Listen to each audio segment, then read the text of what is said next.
Welcome back to D&D. Well, sorry, I was so distracted by Russ's face. I said the wrong thing. Welcome back to Arcane Eye. Today we'll be playing D&D. Dragonlance, Shadow of the Dragon Queen, to be specific. This is our 8th session. We've got all of our other sessions up on YouTube, so if it's your first time checking it out, go check those out first. Let's hop right into the recap so we can get playing. It's been a little bit of a break. I think we haven't played in 2 weeks because we were trying out the Prisoner 13 adventure that had dropped for free on D&D Beyond, and then I was away. So I wouldn't expect you guys to remember anything that's happened from the past session. You guys get a free pass this time. So last session, you embarked on your first mission as special agents of the Calaman military. You set off across the countryside of Nightland until you reached the rural abode of Tatiana Rookeldust, a gnome tinkerer that supposedly had ties to the mechanical dragon you had saw attacking Vogler.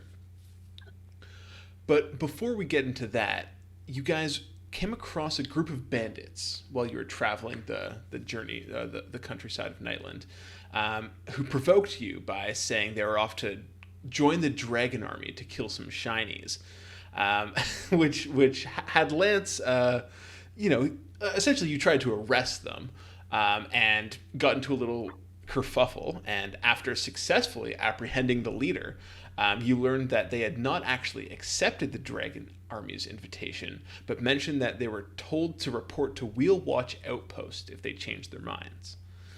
After you let the bandits go, you continued your journey and eventually arrived at Rookeldust's workshop, where you saw dragon army goblins besieging it. You quickly dispatched the goblins and their hobgoblin leader and convinced the gnome to come back with you to Calaman, though not before seeing that there was another partially destroyed mechanical dragon thing being worked on by the tinker. On your travels back to Calaman, you came across a squadron of soldiers flying the banners of the Ironclad Regiment, being led by Cudgel. You reunited with the gruff dwarf warrior and told her about Backland's heroic sacrifice, and she wanted to meet up at the Wanderer's Rest to have a drink to Beckland's memory. After you got back to the city of Calaman, you presented your findings to Marshal Vindry, who tasked you to go to Wheelwatch Outpost and see what had happened. And that's where we are now. Our last session ended exactly at this point where, I think Zundrium had revealed that that the bandits had something about Wheelwatch Outpost, and then Marshal Vindry was extremely concerned about that. So if you don't have any other questions, or do you have any other questions for her that you would like to cover? The reason that Marshal Vindry was worried about that is because the outpost is like a calamari outpost. She was under the impression that it was still firmly under the control of Calaman's forces, but with the dragon army supposedly recruiting random brigands on the countryside to it, it seems like there's might be something more going on there. And is the outpost like, the next outpost, like closest to the city, or is it like a couple of days ride? Or So Wheelwatch Outpost is 24 miles southeast of the city. So it's certainly not right next to it, but it's within striking range, which would be troubling. okay. But we hadn't been assigned like a task related to that news yet. It was just kind of like, oh shit, that's the end of the session. Yeah. You guys. Well, she was like, "I think I know what your next task is gonna be," and then we ended the session. So, essentially, you Guess have. that's where we'll pick off then. Yeah. So she takes another breath and says, "I need you to go to Wheelwatch Outpost and see what the fuck is going on." Didn't see that coming. So this is all happening with Tatiana Rookeldust in the room, and I can't remember exactly what happened last session to lead you to this conclusion, but there's an assumption that the mechanical dragon being that was used to rout the ironclad regimen at Vogler is being stored at Wheelwatch Outpost. Oh, I can't remember how we arrived at that, but that does sound I familiar. believe Tatiana said something about them trying. Maybe the goblins had said something about Wheelwatch Outpost. Right. But yeah, that is the working assumption right now. Cool. Um, So you see that Marshall Vindry, who you now notice is kind of suited up in her. She's not in her like normal formal garb. She's pretty much in battle armor, and she's kind of standing behind her desk. And as she's like pulling on her gauntlets, she says, um, "We, I'm taking a contingent of our troops east because there's been talk of a squadron of dragon army soldiers at Raiding Rill. Yeah, Raiding Rill, not Raiding Hill, where the soldiers are encroaching on a village, and we're going to aid them in evacuating the city. I have heard from my guards at the gate that the ironclad regiment came with you to Calaman, and I think that they would be a great support if you brought them along to Wheelwatch Outpost. You might need to do the initial scouting yourself, but if it turns into a larger battle, then having a bulky force will help." I don't remember what Sundrium sounds like. Okay, sounds good. Perfect. And she says, "Okay, well, we should be back in about a day, maybe a day and a half. And once we get back, I'll be reaching out to you to see what you've learned at Wheelwatch Outpost." And she kind of like stands up and says, "Unless there's anything else," and kind of just like waits for you guys to get out of her office. Okay, cool. Bye. So we walk out of the office. I guess we have all of our stuff, so we would just be heading to go check in with like Cudgel and the what are the The Ironclad Regiment. yeah. Yeah, let's go check in with them. Cool. So as we learned last session, they were camped outside the city. So you head through the city, and the sun's getting quite low in the sky now. Vendors are closing up their shops, but the inns and taverns are bustling. And you head out the city gate. Guards give you a nod at the gates, and approach the Ironclad Regiment camp out where they're setting up tents and stuff, and Cudgel comes up to you and says, "Should we have that drink now?" Right. So Do we need to head back into the city, or have they no, set no, up? she'll lead you back to it and says, "Ale's cheaper out here," and kind of like walks you over to a cask, fills you guys up a couple glasses, and you guys are able to sit around a campfire as the sun goes down, and essentially, we don't have to RP this out, but Cudgel would very much like to join in on this task, getting to Wheelwatch. And unless you have anything particular to say here, we can just. Might have asked before, but what is like Cudgel's skill set, or like what class is she? She would be a fighter. Okay, right. Um, okay, so but like her and the Ironclad Regiment are like all down for coming with us to check out this outpost. Yeah, and this military, this mercenary group is a lot less impressive than it was like probably even a week ago. Not only were a bunch of members killed during the reenactment, but the people that didn't go to the reenactment and try to slaughter Vogler townsfolk were killed during the Battle of Vogler when they were trying to fend So off the dragon armies. I think I remember the assessment being that they had about 800 They fighting had people. 200 Oh, at the shit. Battle of Vogler, so they probably have like 80 now. Okay. Um, cool. So I guess like yeah, if you don't want to kind of RP out how it all goes with Cudgel, we can just say that we've determined that they're coming and we'll be leaving at first light. Yep. And you guys can long rest. Sweet. I'd like to long rest my horse as well and give it some Yeah, yeah. So probably use. during your conversation with Marshal Vindry, she would have just been like, "Yeah, yeah, keep the horses because she's sending you out for another day trip tomorrow." Right. Like keep it forever? Is that what we interpreted from that? Keep them That's for what she now. said.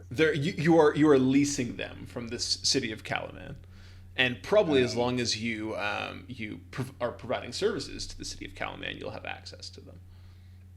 All right. Horse uh, name generator. Let's see. I'm definitely going to call mine Shadow Flaps again. Shadow Uh, flaps. yeah, Shadow Flaps. Okay. Uh, You see the groom is just like that's not her name. Her name is Chestnut. I mean, Chestnut is actually kind of funny. Uh, I can never you want to win. go really deep on it, but Um, I'm going to stick with Shadow Flaps because I find that extra funny. so you guys sleep out. Well, so I guess are you guys staying out with the Ironclad Regiment tonight, or are you headed back up to your room? Um, I don't know. As long as I'm not going to wake up with a point of exhaustion from sleeping in a tent versus my room, then I think I'll just stay outside. Cool. There is actually an optional rule that I really like, where if you sleep in medium or heavy armor, then you don't actually benefit from a long rest, which I is assume interesting. Hmm. I would probably take my like chainmail or Yeah, shield and that's like outside I for the think that daytime. in a safe space, that's I guess totally that's fine. smart because if Yeah, you get ambushed in the night, then it makes it like you're not just sleeping in full armor with your Yeah, sword that's strapped. true. Yeah, yeah, like because 12 AC as well. donning armor takes 10 minutes, so it's like you're pretty Hmm. fucked if you. That's cool. I like that. Commander, I'd like to be ambushed with just like, whatever I sleep in, All right, well, nude. Uh, official house rule. We Run. have it on and video. it would take a All hundred right. a hundred in combat turns to put on your armor. Swing your sword 100 times. Nice. I'd like to say my horse is called Noble Heart. Noble heart. That's very fitting for Lawrence. Oh. Are you gonna name your horse Val? No, I don't want to get too attached. Oh shit. Okay. I'm gonna name my horse Horse. Horse. Perfect. So yeah, you guys stay the night. They have some extra tents because a lot of people have died.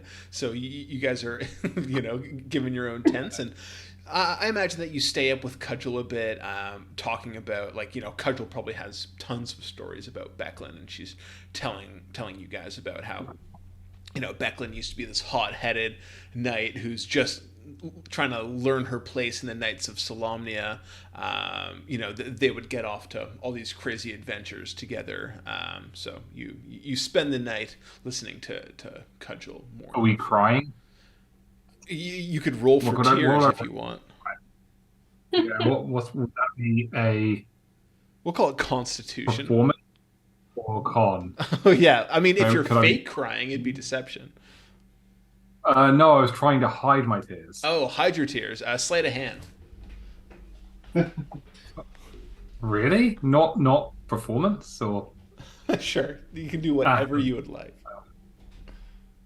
for a D20 because I'm not proficient in any of those. 14. 14.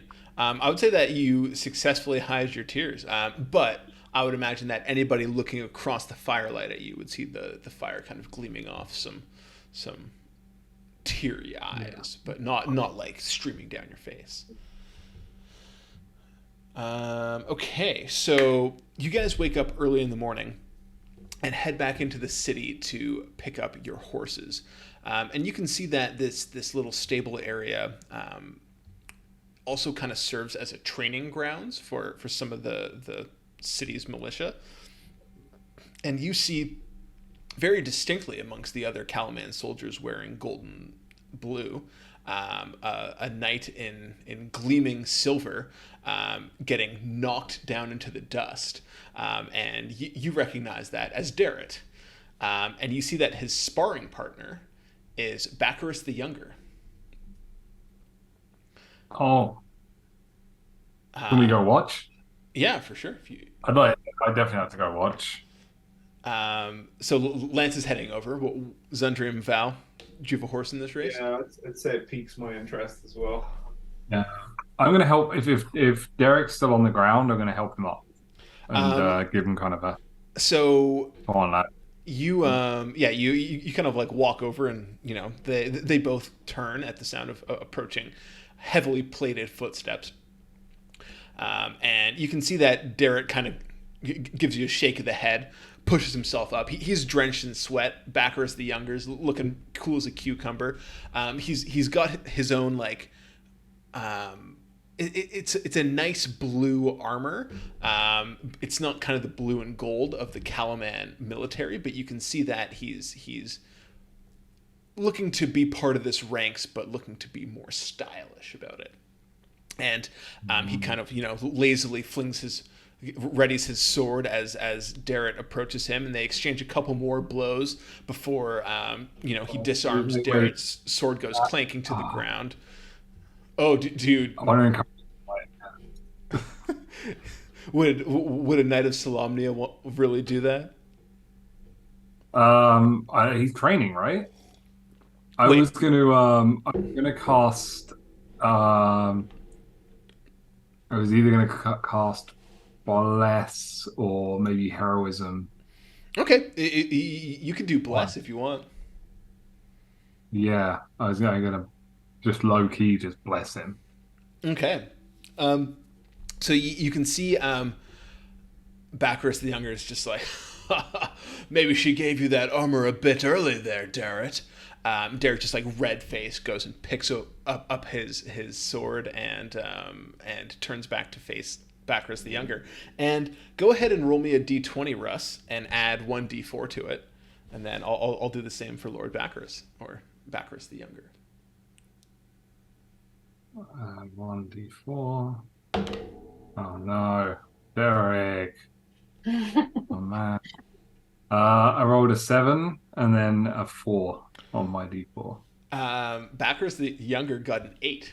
So you can see he picks up the sword, and as Baccarus the Younger mentions Becklin, you can hear his knuckles popping from like 15 feet away, and he faces down Baccarus the Younger and gets the better of him in this bout. Pushes him out of the sparring circle, and Baccarus, who's just looking flustered at this point, kind of turns off in a huff and goes back to get some refreshments. And Derek kind of turns to you, sheathes his sword, and is just like, so where are you off to? I see you're getting the horses ready. We're heading to a castle. Wheelwatch Outpost. We'll watch Outpost. And you see he nods, and he's like, yeah, they want me here training with the reserve regiment. Marshal Vindry is going to be taking a contingent out to raiding Rill, and we're just here in case anything happens to the city, but I imagine that it'll be fairly quiet for us. I do wish I could go with you guys. It'd be good experience. And he kind of shuffles his feet a little bit embarrassed that you saw him get taken the better of. You did good there. You got knocked down and you got up again. Yeah, They never took you down. they're not ever gonna keep me down. Um, and he smiles at you and he says, "Well, you know, Becklin taught me well." And he kind of smiles at you sadly, and then turns off to go get some water of his own.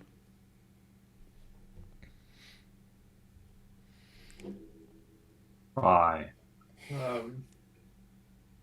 So yeah, I guess as he comes back, I say to Lance, Declan can't taught him that well. Seems like you're mostly being nice. Your words of encouragement. Didn't see too much of a fighter there. I mean, perhaps we could assist him and train him once we're back from this mission. I have always wanted a squire. Pod the There you rod. go.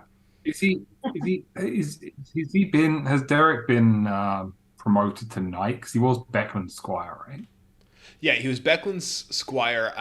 From what you know, or the assumption, and probably this would have been communicated in some capacity, is that Becklin, being a retired knight, was kind of like saw this teenage boy who was in awe, probably following her around like a puppy dog, and was just like, you know what, I'll take him under my wing. I'll teach him how to hold a sword, and maybe he'll be able to protect this village when I'm gone. He, as far as you know, has really no affiliation with the Knights of Solamnia beyond being trained by one and then given the armor.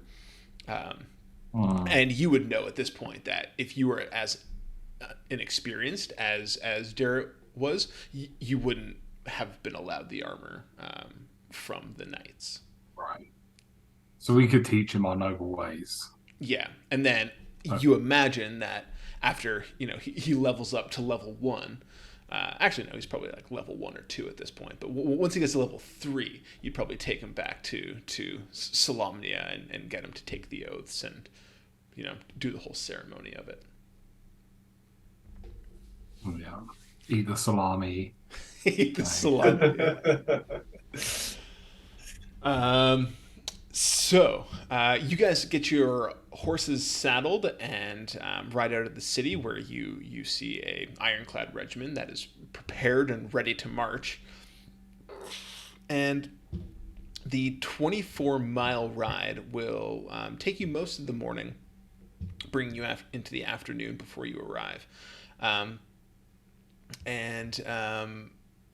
Yeah, like what's the plan? What are you doing anything during this ride to prepare for your mission ahead? Do we have any information? Do we have a map or a...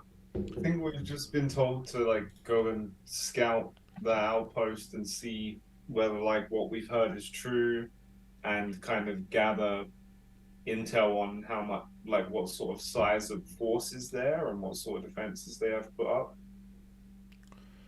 Yeah, let's see if there's anything you know about it. We also know that they might be storing some sort of dragon flamethrower device. Right. So yeah, but beyond the location of it, you guys certainly know how to get there, as long as you have a map and general navigational skills, which you do. You have also been told that the fort's tall northwest tower is a watchtower with a commanding view of the surrounding land. All 4 corner fortifications are equipped with horns that sentries use to raise an alarm. They don't know the current status of how many troops would be in the fort. Usually it has a garrison of about between 20 and 40, but you don't know how many Calaman soldiers are alive or how many Dragon Army soldiers there would be. With the Ironclad Regiment marching, it'll take them about 8 hours to follow you guys to the fort, and they'll probably position themselves in a secluded grove about a mile from the fort, so that they don't give away the fact that people are marching at it. Well, it's lucky we're such a stealthy group. Oh, hey, Maybe. Val. Val, how are you sneaking around? I don't. Not that great. +2 on stealth. Better than disadvantage. Did Yeah. it say anywhere in the information package about the outpost whether there is like a secret like sewage tunnel or like something helpful if we did want to try and like covertly get inside? Unfortunately, the dossier doesn't say anything about secret tunnels. Maybe there'll be friendly local peasants around who might have some, feelings of resistance against whoever's taking. We're good at making Yeah, friends. I think we'll just head on our way, I think. And just keep an eye out for any patrols or anything, and also an eye out for peasants. Yeah, I kind of like the idea of us like riding on our horses and just being kind of like proud knights. Like we see a single passerby on the road, it's just like good day, and just like Yeah, like three knights heading like an army of soldiers. I feel like you would certainly get some looks, but we'll say that you see there would be less people traveling the roads at this point because all of the villages around Calaman have been, or most of them have been raided, and the few that weren't, people have already gone to Calaman, so they wouldn't get raided. So your trip to Wheelwatch Outpost is relatively uneventful. Yeah, and we'll say that it's probably around 1 or 2 in the afternoon at this point, and you crest a rise and see in the far distance Wheelwatch Outpost, probably about a mile out. There's like trees and hills between you, and Cudgel kind of pulls up with the rest of the Ironclad regiment, calls them to a halt, and says, "All right, well, we'll wait here for your signal." What will the signal be? Whatever you want it to be. Caw-caw. make it sound like a dying giraffe.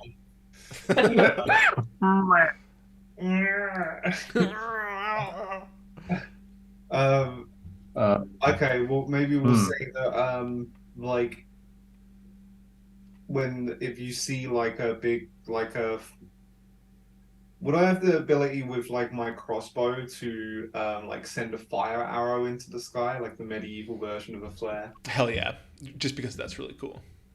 Okay. So yeah, we'll say like look to the tower after dusk, and if you see a flaming arrow heading east, then that's our signal. What does the signal mean again?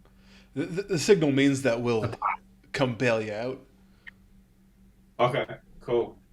They're a mile away, right? Yeah. So we you have would about, imagine it would like, take 5 like 10 minutes at the most for them to get minute? into you, which we've learned is 100 rounds of combat. But we don't want to do that once we're fucked. No, before initiative has been rolled for sure. So let's pull up the Roll20.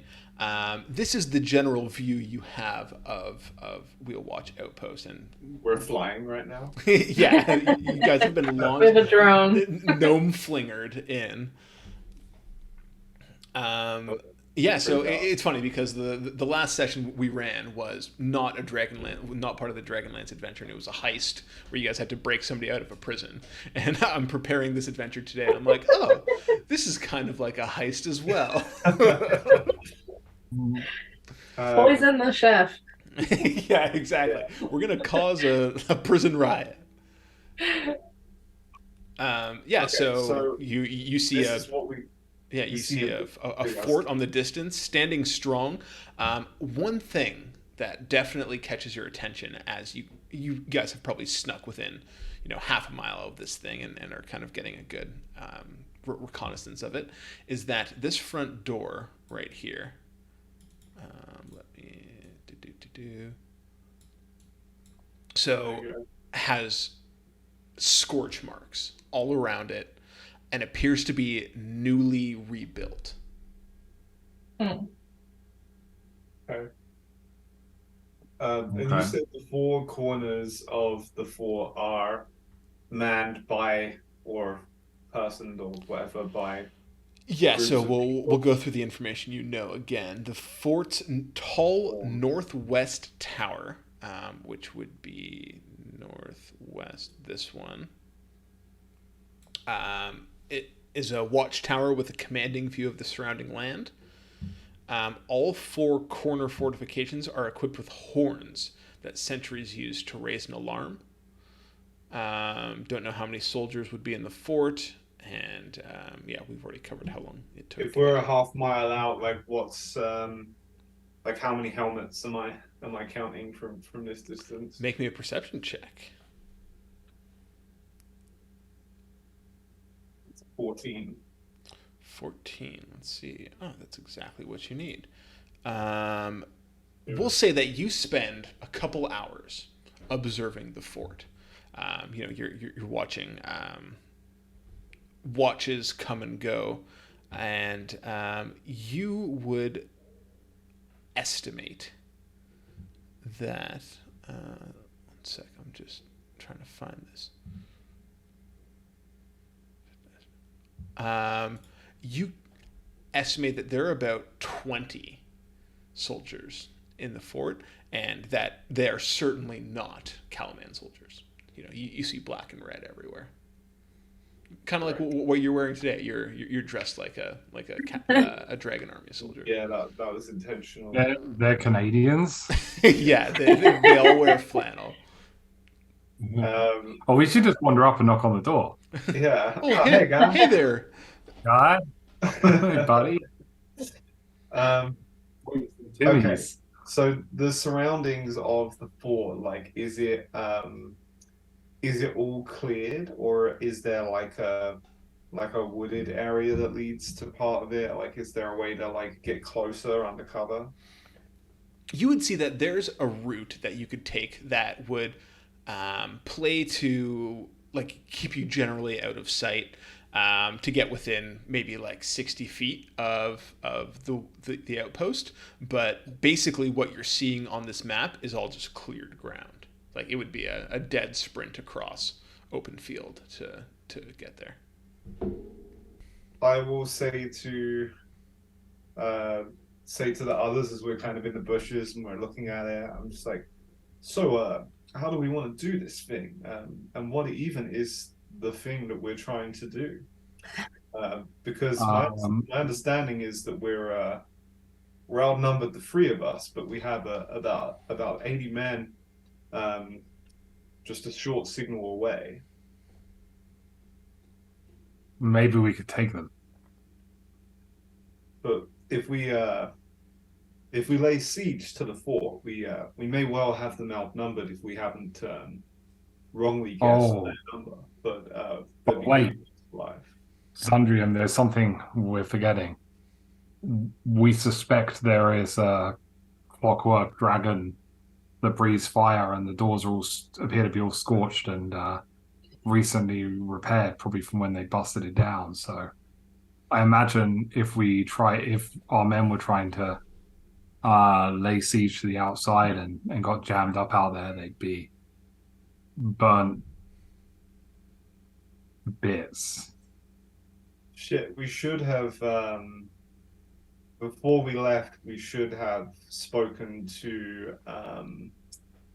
fuck, she's got a great name, but I can't remember. Tatiana Rickledust. Tatiana Wrinkledust, and we should have asked her the best way to dis like sabotage or dismantle the dragon thing. That would have been really clever. We don't have any. That's probably another game we play. We don't have any magic like telephone rocks or anything like that, do we? No, you don't have any speaking stones. I'm not sure if Val has anything like sending. Wizards Oh, What did usually we- have that kind of shit. I could have taken that level up and I didn't. No, wait, didn't we? Didn't we? Because there's. I remember there being another city name. There was like a Neri Crasher, and then there was like Oh yeah. So a phone. okay, shit. So this Talkie this is actually true. All right, I like this. You know what? This is all kind of coming together. So you got a Fargab, There you go. Fargab. That was Tatiana Rookeldust. It's a long distance communication device. She has one paired set of Fargabs. Let's see. Ooh, you can only talk within 18 miles, and she's 24 We miles have to away. travel back 6 miles just to. Damn. If you guys want to do that, you know, it's just a quick cutscene until you guys are back there. Can I try holding the Fargab like in the air? I will say, so Val, you're an intelligent person, or at least your character is. Uh-huh. I will say that you can roll an Arcana check for me if you want to try to power up this Fargab and see if you can get communication back. Boost the Make it signal. gab a little farther. Yeah. Alright. Oh my god. Oh, it's a 7. I thought it was a 1. 13. Gab 13? far, Okay. 3, Gab far. So with a 13, I will say that you know you guys are talking about this. You pull this relatively big device out of your pack and flip it open. And you see that it's just like knobs and wires, and in the center is this kind of like arcane battery. And you would think that with enough tinkering, you'd be able to boost the signal, but if you just want to straight up put some power into it, you could temporarily boost the signal. So I will say if you spend one first level spell slot, you will be able to communicate back to Tatiana Rookeldust. Okay. Cool. Yeah, do it. So Val channels some magical energy into this arcane battery. It starts to glow brighter, and you can say 25 words, and then she can respond with 25 words.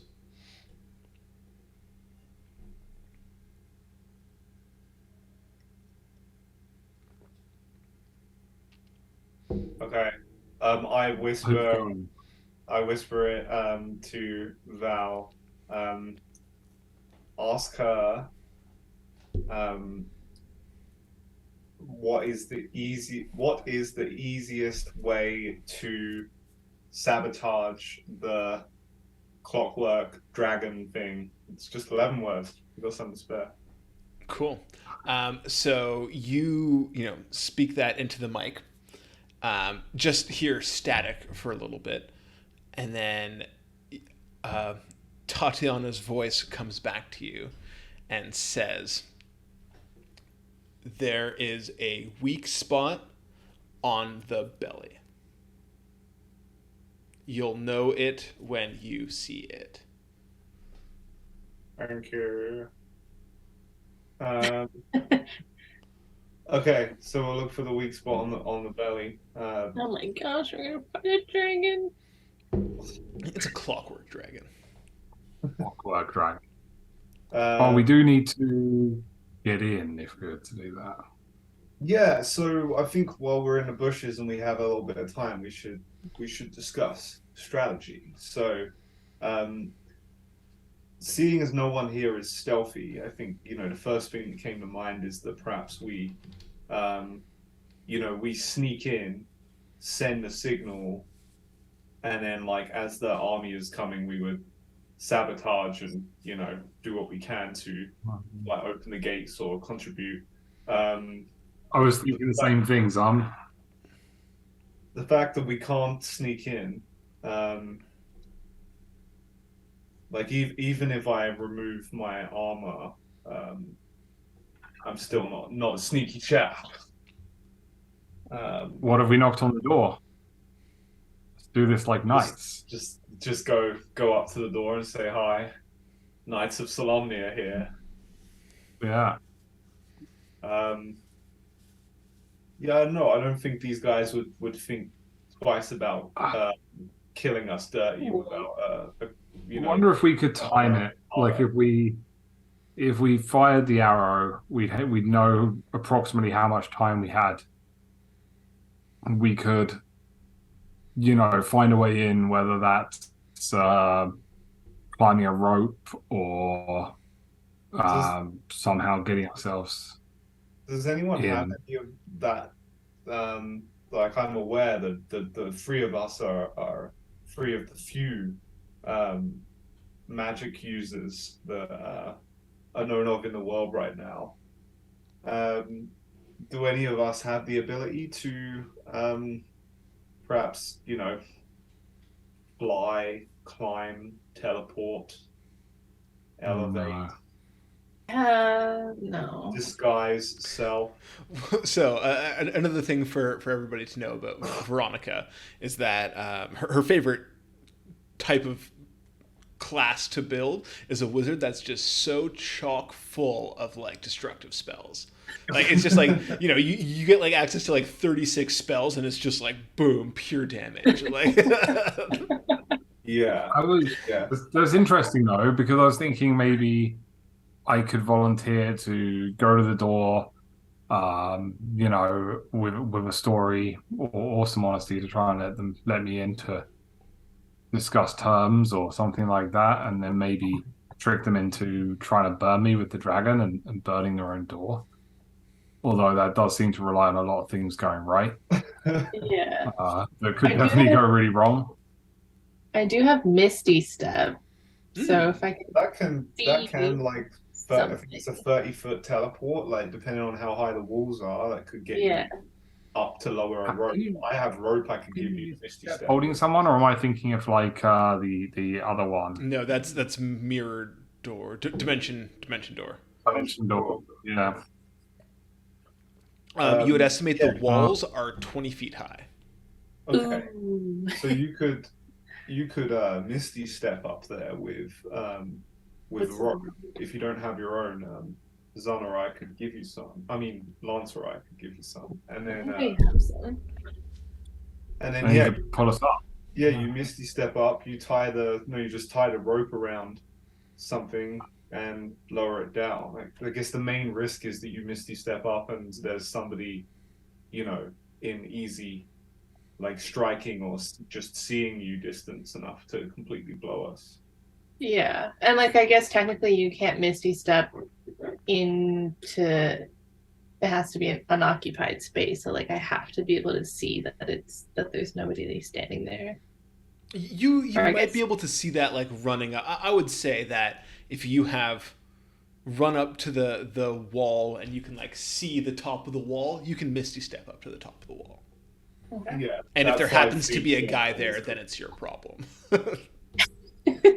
Okay. I'll pitch an alternate plan just in case. What if we went to the door saying that we were from the city we just came from, Kalaman? Is it or is that the province? It's Kalman. Okay. Kalaman is the city and the province.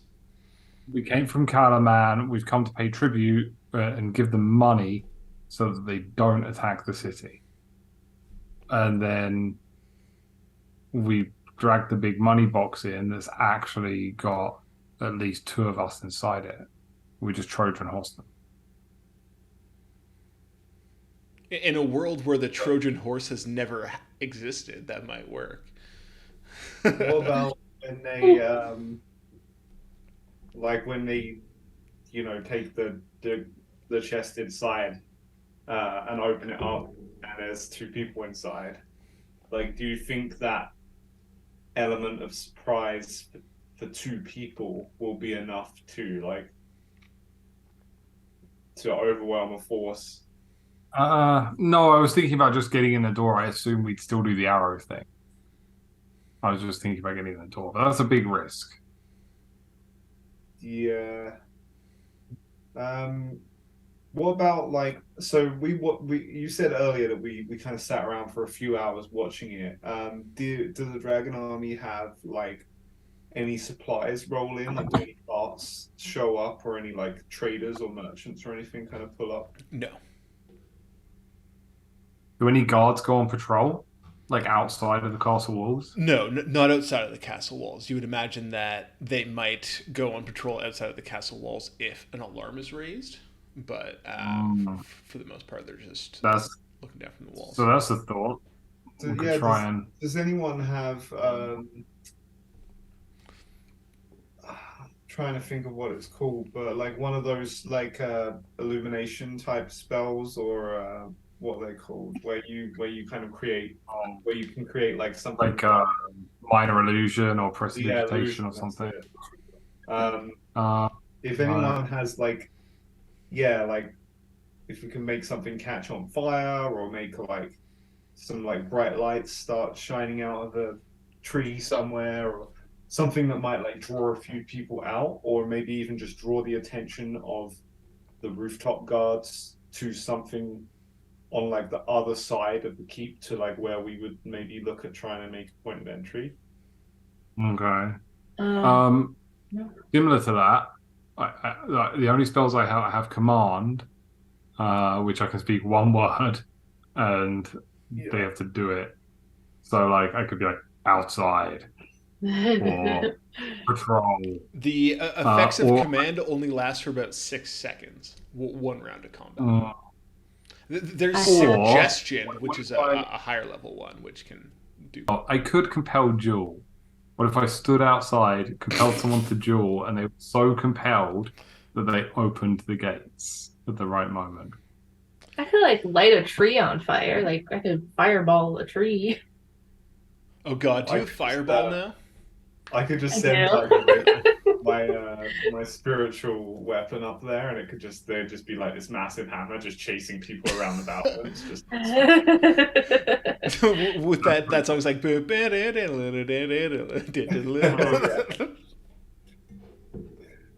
uh, Getting into a castle's hard, eh? it is when there's like nothing being brought inside by traders or anything like that. So you can't like get in the back of a cart and be brought in.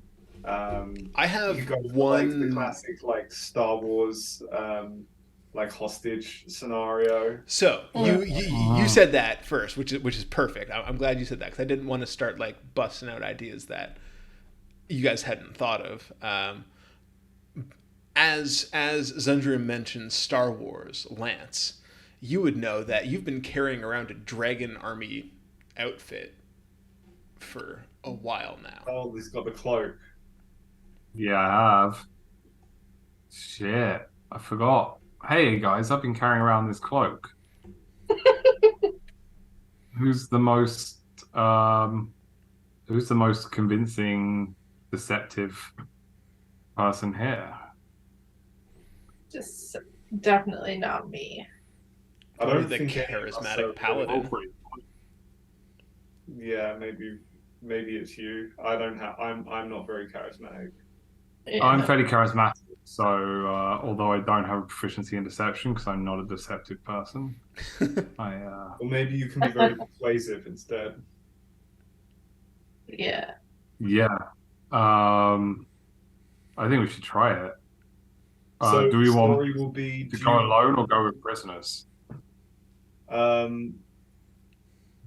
Remind me, Val. You're what's your race in like you're a Elf. you're An L.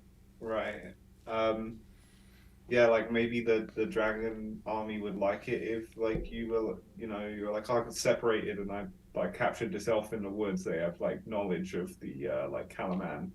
Yeah, that's what what I was thinking too. Hmm.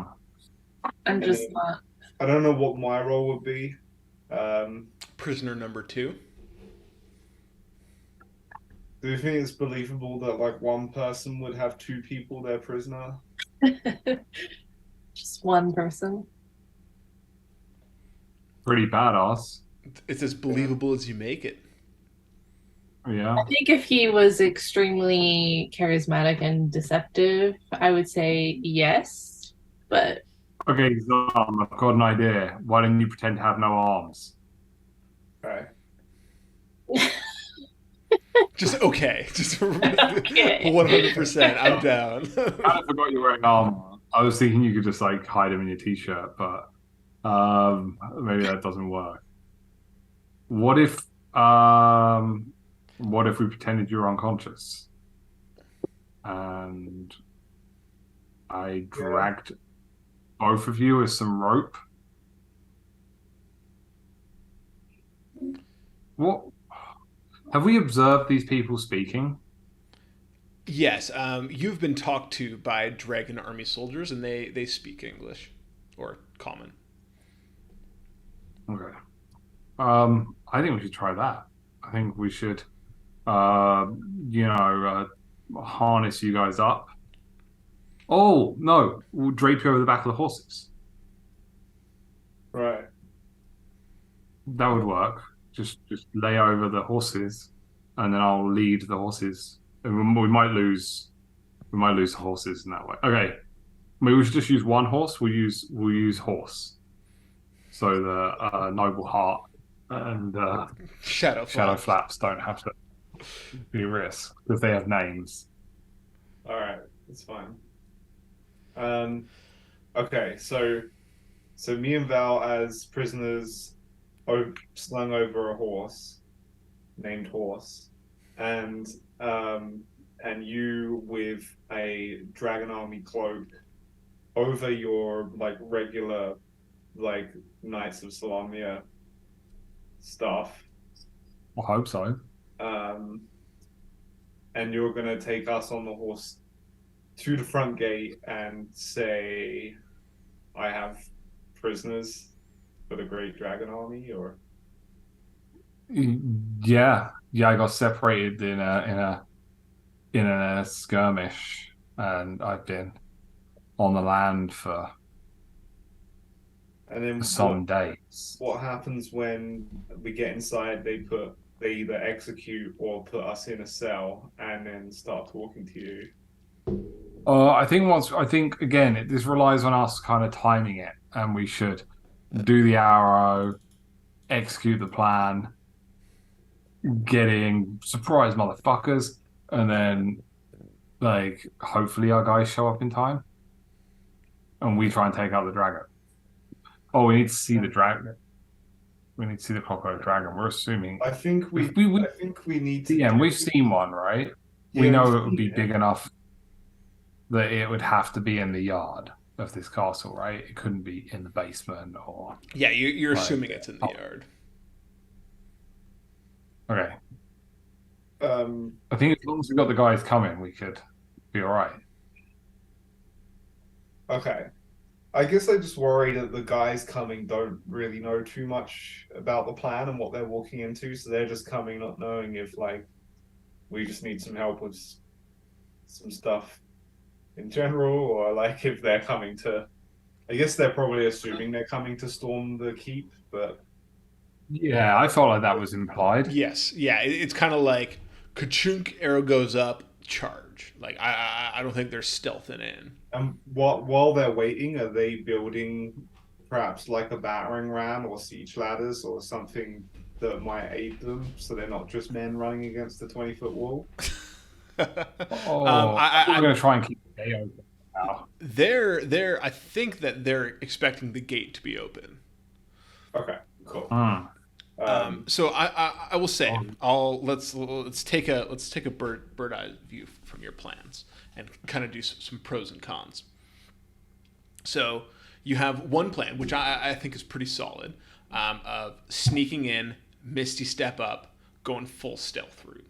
Honestly, could be solid. Couple lucky rolls, everything works out. Then there's also the Star Star Wars version where you bring in prisoners as you're dressed as a Dragon Army personnel. You get inside, and then I imagine that their bonds are loose or whatever, and you're able to get loose somewhere in this compound and open up gates and bring the mercenaries over. Then there's also the distraction outside. You slip in while people ride out. And then there's option 4. There's that like abandoned gnome flinger just outside the keep. Yeah, there are gnome flingers just strewn around the countryside here. Okay. Yeah, I don't know. I feel like I'm probably slightly more pro the Misty Step plan, but I think that both of the first two plans kind of come with um, fairly high risk of like getting into combat with all these guys while our backup is like a good 5-10 minutes out. But I think Misty Step does allow us more chance to fire the arrow afterwards. Like we could Misty Step up, hide, and like assess. So I guess there's that. Yeah, I like the Misty Step one because I think it'd be easier to escape as well. To like, I can probably take 20 feet of falling damage, like jumping off the edge of the wall if we can scale up it. But getting out of the gates once we've been closed into it, I think will be like a much bigger task.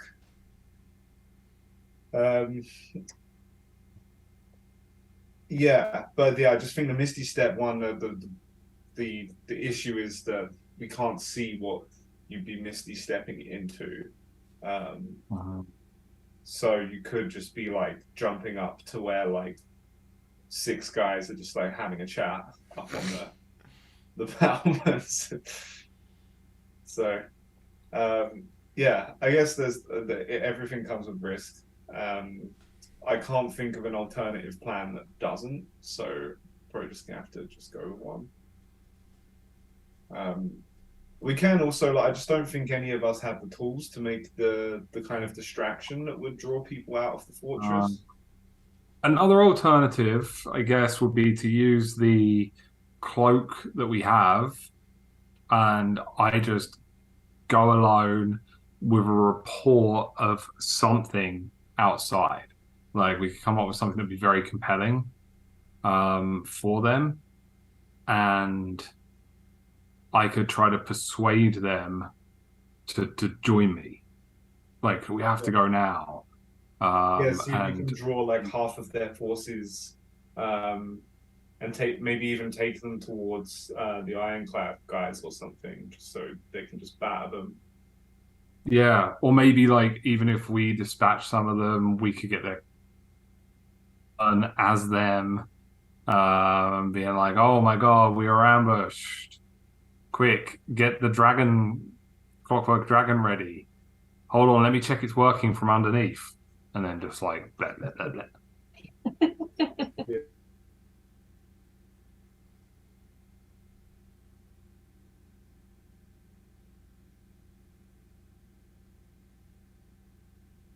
So what's a good from what we know of these people? What's a good reason they'd want to come outside?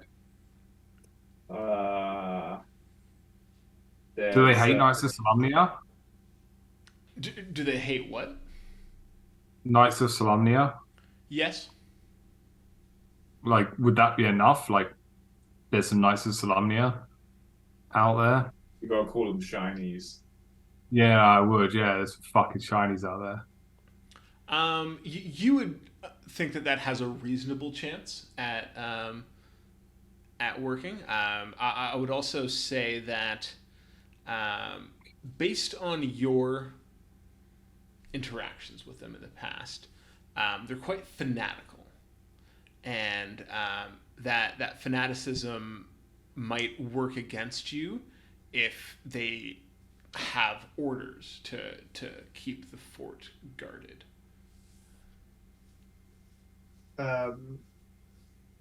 Okay. At the minimum, I get a look at the inside. So, Yeah, like, sure.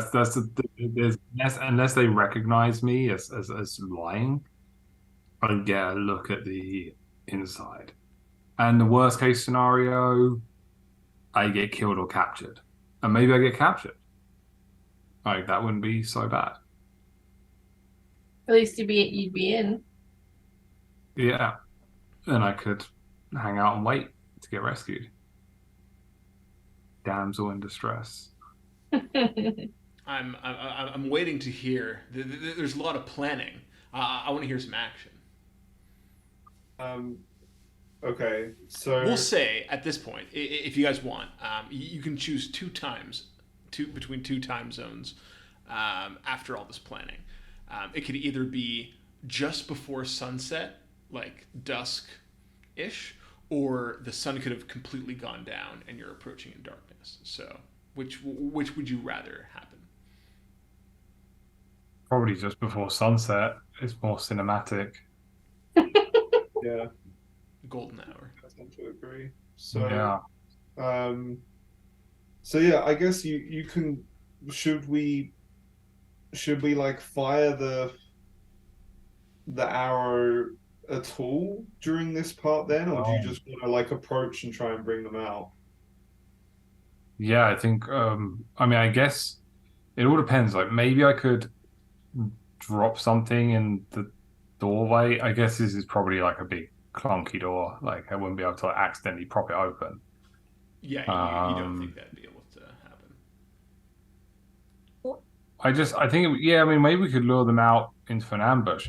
Maybe we should speak to we're close enough. Like we could speak to the mercenaries and set them up for an ambush so that they could ambush the people. We could return with the same amount of people, probably a bit bloodied.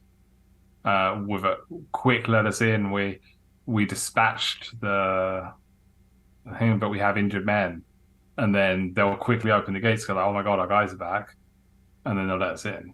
So I think Right. that might be I like might have asked we this set up. before. Are the Ironclad Regiment all dwarves, or is it like a mixture of like men and Yeah, dwarves? it's men. It's apparently there's at least one half ogre, dwarves. I would say mostly men. Okay. Um. Yeah, I like that plan. I say, well, why don't you execute your part of it by while there's still a bit of daylight left, approaching the gates and getting that rolling, and Val and I will head back, link up with Cudgel and the Ironclad, and you know prepare the ambush, and then you bring them out to us, or send Okay, them away uh, if they don't let you go with them. it sounds smart, Zundrium. If I am with them, please make sure nobody stabs me. Um, okay, so we're gonna be. Will you remember where we left the Ironclad regiment? Um, we'll be setting up an ambush in the very notable bushes that you'll remember from being there. Um, so just as you start to arrive at that, just make sure that you pull your hood back from your head. Okay, and should I tell them there's people there to like there's enemies there to attack? Because they might just say, well, we'll just stay in the I castle, they would can't get in. Or what about like loot to raid? Or I would say that yeah, I would maybe say that you saw like scouts from Calaman um, that were that had been sent, and yeah, and that you like they should be killed so they can't bring intel back to the Calaman forces or something like that. Just so that they think that they're going after a few guys, and they'll maybe bring 5 or 10 guys with them to try and take care of them, and then yeah, and then surprise 80 guys, uh-huh. men and women, perhaps. Sounds good. I like it. I think we finally have a plan. Yeah, it sounds good. Okay, so the plan is set. Lance is going to don the robe of a dragon army soldier and just walk up to the gate and try to convince him that there are Calaman scouts over the hill and that they need to empty the garrison, or at least send a couple people out and deal with them. It's just before dark, so probably sun has just started to dip below the horizon. There's still enough light to see your way to the castle, but you imagine that in the next 10, 15, 20 minutes it'll be proper dusk. Tell me how you approach. Jogging. I'm gonna jog up the main road to the scorched door. And as Wait. you're so yeah, you come up around the bend, and you hear horns go off, and you can see people rush up to the towers, where they see somebody in Dragon Army colors running towards them. Calaman scouts. There's scouts about a mile out. They've been watching us. We must dispatch them. That's a good start. We'll say make me. You could do performance, persuasion, deception, whatever you'd like. Persuasion. Can I do the Squire of Solamnia only an attack? Only an attack. Yeah, precise strike. Oh man, when I leveled up, I nearly took lucky. Oh, I thought you did take lucky. Did somebody? Maybe you took lucky during the I think that Prisoner was 13. The heist. Yeah. Yeah, 13 that we did. I don't have it, and I decided to opt for stats instead. Damn. All right, 9. 9.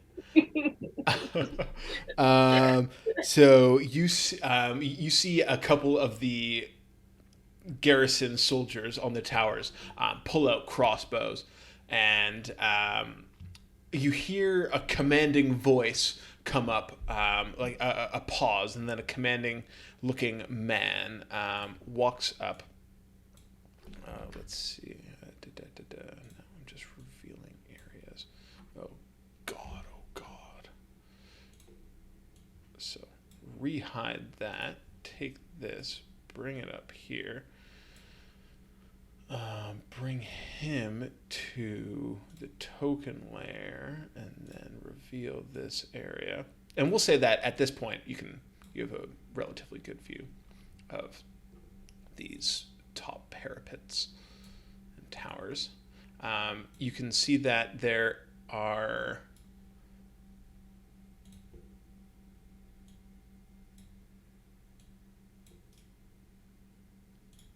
two soldiers over here pointing crossbows at you, and two draconian soldiers over here pointing crossbows at you. And this man is an authoritative looking man that appears to have come up from somewhere down below. And he says, "Hold it right there. State your rank and the regiment you are from." Okay, so DM. When I initially made my character, Yes. I chose the other language I could speak as Draconic because we were playing Dragonlance, and I assumed that there may be some reason, like, my thinking was, so I always like to think, why realistically do I know this language? My thinking was, Knights of Solamnia, I'm assuming they fought with dragons and dragon people at some point in history, and that it might be part of our schooling that we learn at least rudimentary. At least an extracurricular, yeah. Yeah. That tracks. Okay. I will reply in Draconic then. Okay. I'll say Scout 4th Rangers from the main battle group who took Vogler. I was sent to scout the surrounding areas of the Kalaman province and to check that you guys are keeping a circle around your position clear, and clearly you've missed it. I am merely informing you. If I have to dispatch them myself, I will leave now and dispatch them myself if you don't want to come out of your castle. Go ahead and make me another persuasion check, or whatever you would like. And roll better Barclays this D&D time. Beyond. 10.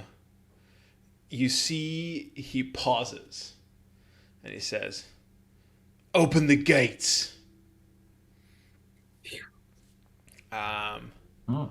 And he disappears for a minute as the gate raises up, and you get a glimpse inside as the gate opens up that way, and you get a glimpse inside, and you can see that the courtyard has a couple soldiers and a big old clockwork dragon.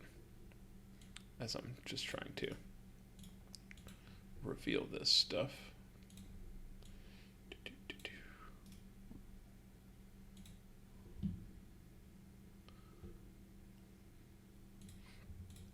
And you see the officer steps out with 2 soldiers in tow. And now I'm just going to grab your guys' tokens and bring them over to this map.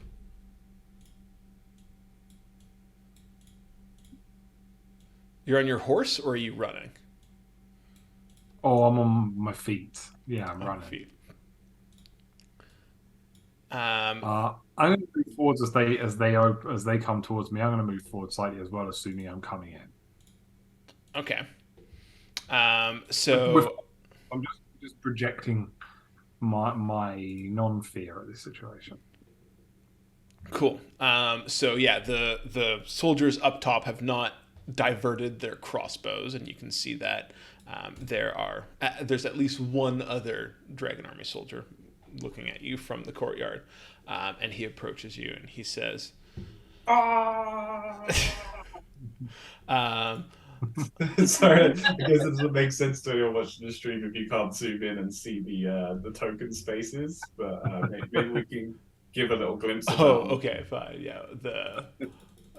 Yeah, he said, "Ah!" And then after he's done charging at you, this guy walks up to you and says,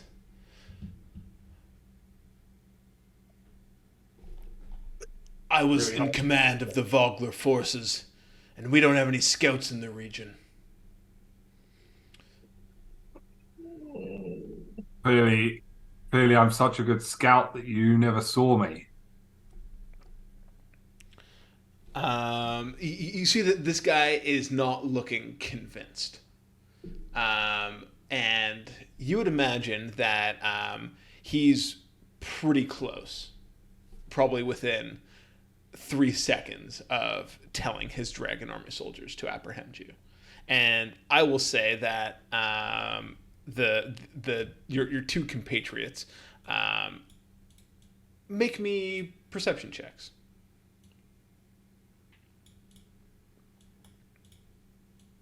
14 again. And 15. you guys can see enough to know that this isn't going that well.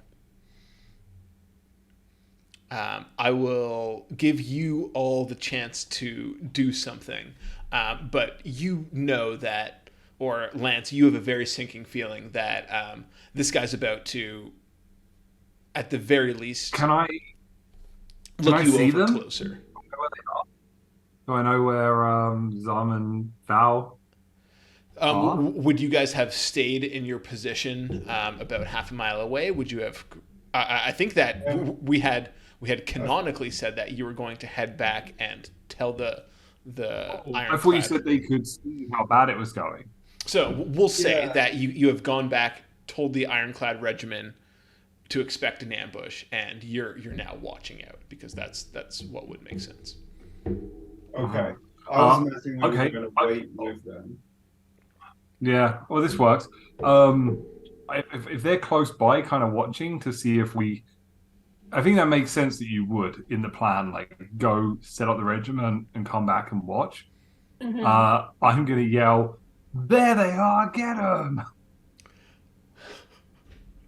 And like turn around and point to where. Up to us. I'm hoping they can run. Like I'm hoping they're gonna. Let's so we I guess like we still have like shadow flaps and horse. So Yeah. So yeah, I think like we'll like spring out of the bushes, like roll with the adapted plan. I jump onto shadow flaps and say, "Ride shadow flaps, show us the meaning of haste," and we ride towards the ironclad where they're hiding. Cool. They don't have So then I will say, give me one last persuasion, deception check, whatever, and we'll say advantage this time because they're essentially helping you with your ruse. You haven't done anything to break the act that you are not a dragon army soldier. So if you succeed enough at this, that you might just squeak by. Just trying to see if I had any buffs for myself, but bless only works on attack and savings. So yeah, I will do another persuasion with advantage. Okay, good, because apparently I can't roll above a 10 right now. 23. No way. Okay, so you're exuding this air of confidence as this dragon army officer approaches you, and with a quick dart behind you, you see that you see the bushes rustling where your compatriots are. Turn around, there they are, and you can see that all of the focus is now drawn to this knight in Solamnia who's in shining plate, and this hooded other figure race out of the bushes on horses. And the dragon army officer pauses for a second, and it's just like, after them! And you hear some rustling, some movement happening in the courtyard, and then roll me 2d6, Russ. I think Dice Tower can do that. Oh, Chris, then 2d6. 2d6 means 8. 8. So 8 dragon army soldiers come racing out on horseback. Lance, what are you doing at this point? I mean, I was assuming I would just be charging at them, but like everyone's coming out on horses. Like maybe I can get a ride from someone. We could say that you had your horse with you. Like you have a horse. Yeah. I thought horses were maybe a bit sus, but now I've learned they all have horses. I guess the other option I would be thinking about in that split second would be whether I stay and try to like hang around in the keep and like do the dragon. But I feel like to keep my act up, I have to go with them. So yeah, I'll jump on Noble Heart and charge with them with my sword in the air and cool cloak waving in it. So we will let's say that you're able to catch up with these charging horsemen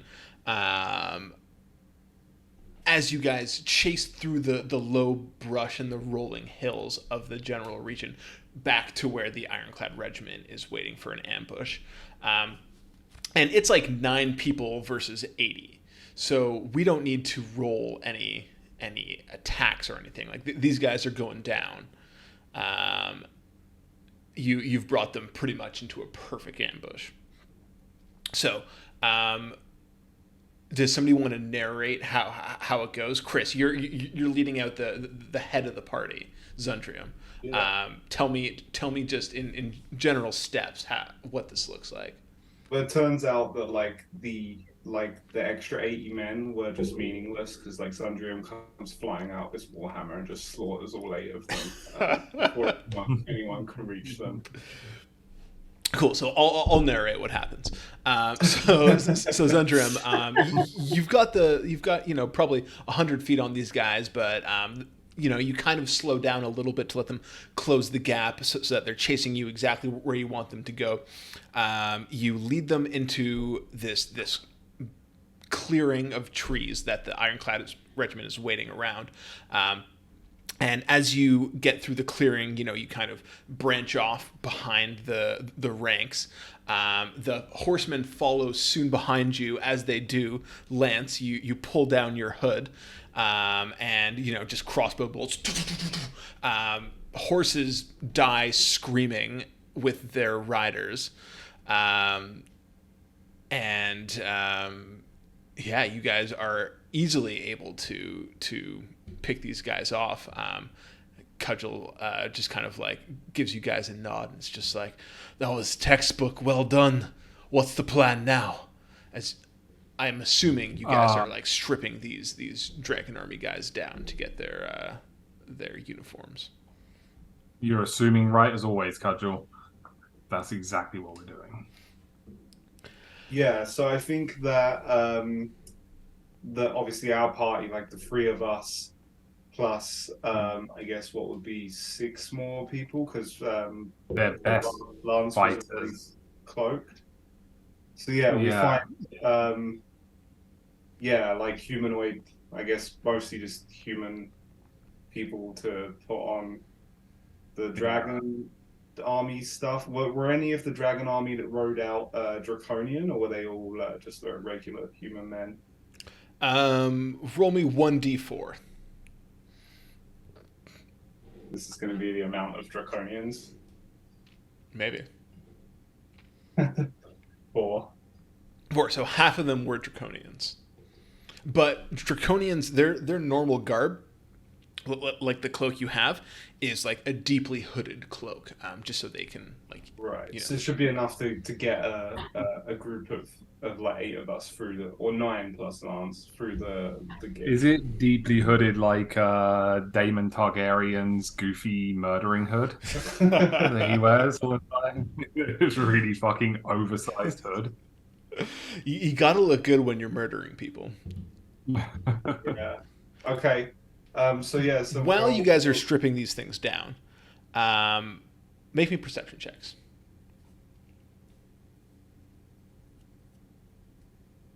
It's just a 10 for me this time. All of us? So 18. 18 for me. Ooh, same, 18.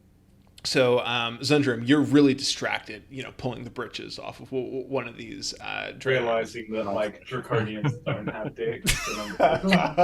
Yeah, you're just kind of like, what the fuck is that? Oh, wow. And it kind of makes sense because they're born from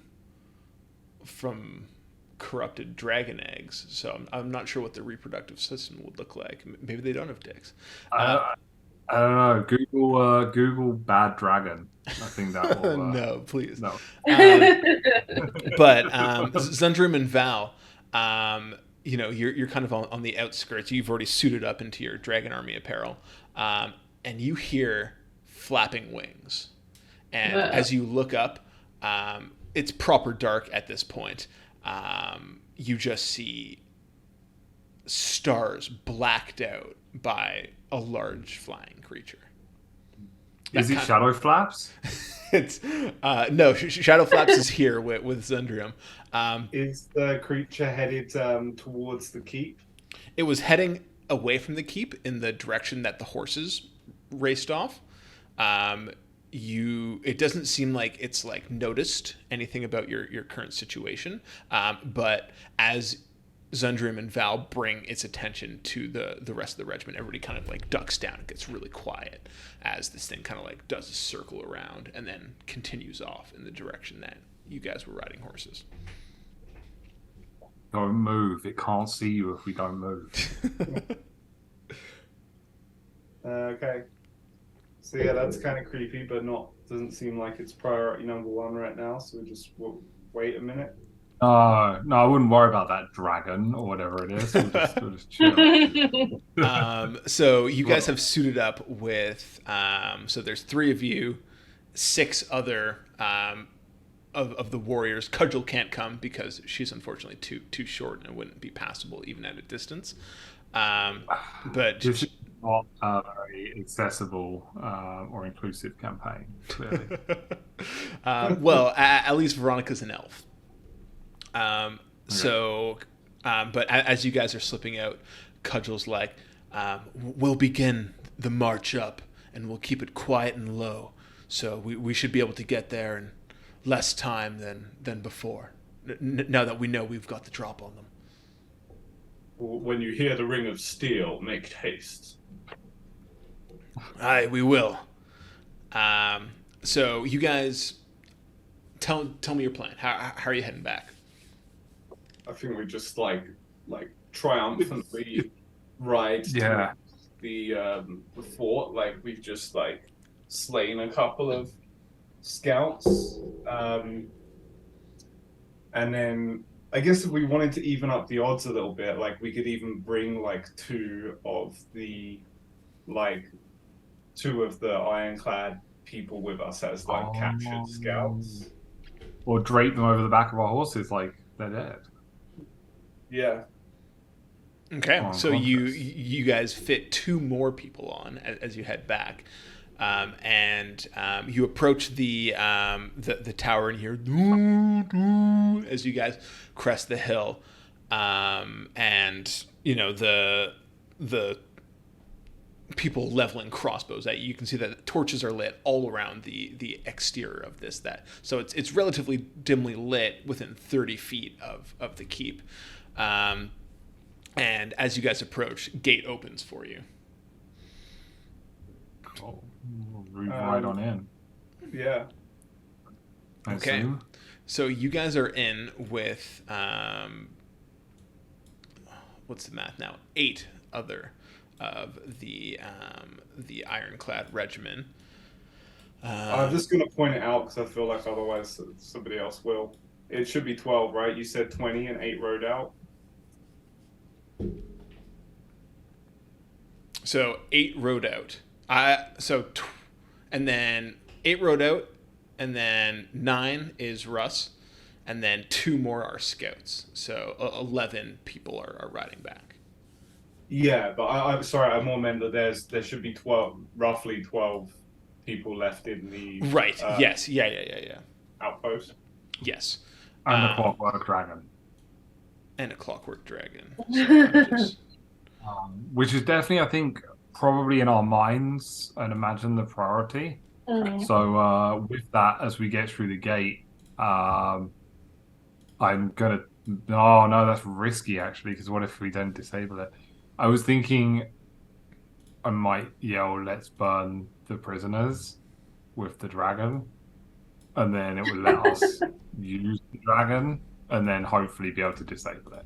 I think more a better plan that we likely discussed on the ride over is that, like when we get there, someone needs to kind of take lead and cause a bit of a fuss about like what just happened, while somebody else goes like just kind of like nonchalantly like gets off their horse and just goes to like tinker with the dragon while there's like a fuss being made of what just happened like elsewhere in the outpost. That makes sense. What kind of fuss would we have planned? Just like I don't know. I'm thinking it might be difficult for you to still pass as a draconian because you would like just seen and heard and kind of identified by the people that are here as not a dragon army member.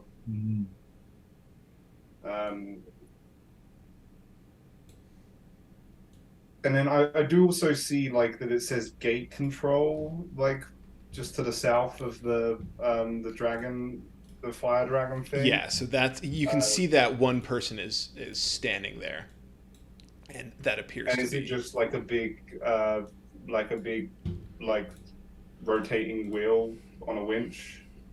It is a. I guess it's not a draw. It's not a vertically opening. You Yeah, said they sprung open, right? yeah, they do swing open. It more I think it's so it says it's a mechanism to open and close that gate. Unlocking a gate mechanism requires using one of the it takes 1 minute to fully open or close the gate using controls. So yeah, it's a winch. Okay. Um. 1 minute. Hmm. Okay. So I'm trying to think what the best way to deal with this. Um. Yeah, I got who's in charge here? Did the person like the leader of this outpost, did he ride out with them or is he still hanging around? He has not. He did not ride out with them. He commanded them to follow you, and he's not here at the moment. Like we don't see him. You don't see him. He's not where he was standing before. Or maybe he's out riding the dragon. Um okay. Oh shit. So yeah, I'll say where is the would I know like how they would refer to their leader, like the captain or the general Officer. or yeah.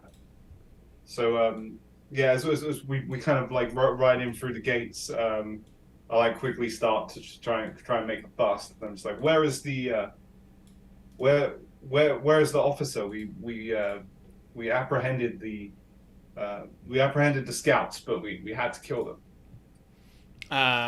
So one of so you see that looking around and doing a quick count, you can see that there are like two draconians up top on this tower here, two dragon army soldiers got there, two of these guys have come down to get a better look. One guy who was one of the people that was with the dragon army officer is standing in front of you. The other guy is standing at the winch, and you can you're kind of counting off and being like, okay, that just about checks out. However many guys we accounted for originally. Right. And this guy here, he says, "Oh, the officer took his Dragonelle out to help with him. Did you see him flying overhead?" Right. Yes. Um, it seemed like yeah, it seemed like he was he must not have seen us because he decided to fly right past.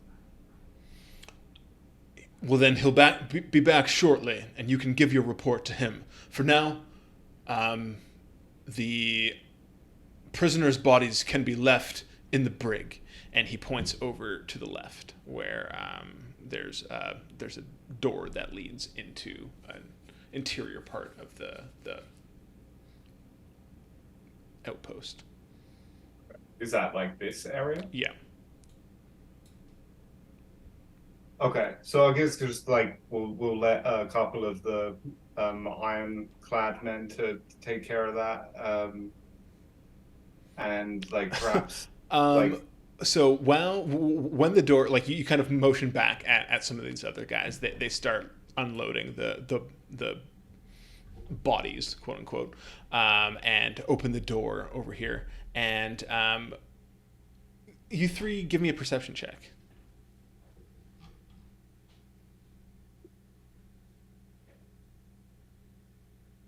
11. 11. Zundrim, it makes sense because you're closest, but the door swings open and you just hear a cheerful voice saying, "Hey, what's your name?" And then the door closes.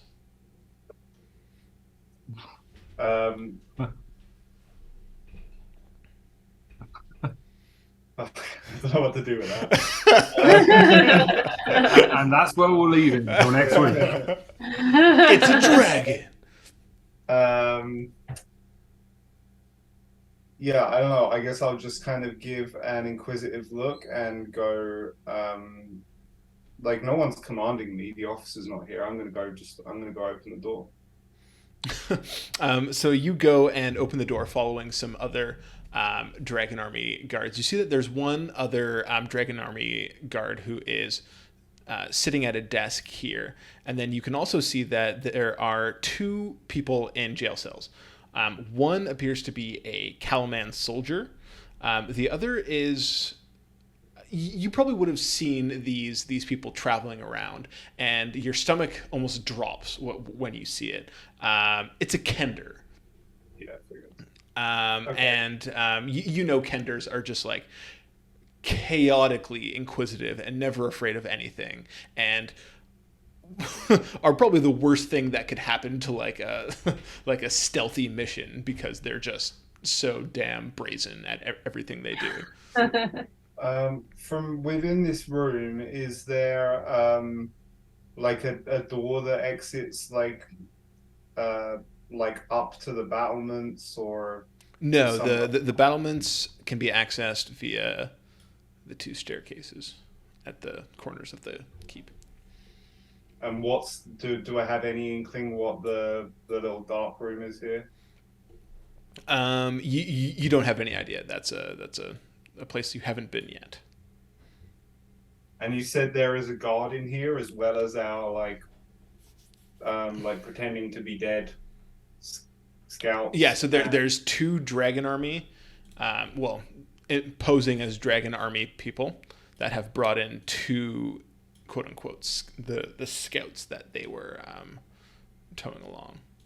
Okay, so there's not actually any like enemies, so to speak, present in. Oh yes, there is. Sorry, I'll reveal him. I realized that he wasn't. And he says, he's like, he's talking to the Dragon Army people, and he says, so this is what the commotion must have been about. Just lay them on the floor over there, as you kind of like poke your head in and see this situation. Okay. So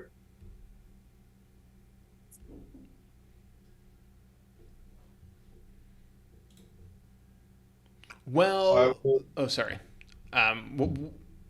Tell me what you're doing, and then we'll figure out what other people are doing during this time. right. I was just gonna say, like, it feels like there's a lot of cooks in the kitchen right now. Why don't you take 5 while we get these bodies kind of stripped of their valuables and processed. He's like, processing dead guys, eh? That's new.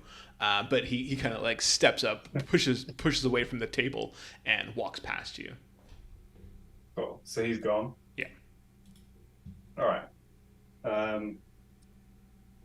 And I just look at the Kender. I'm just like, look, I know you're going to be super curious about what we're up to, but please just shut the fuck up for a few minutes while we figure this out.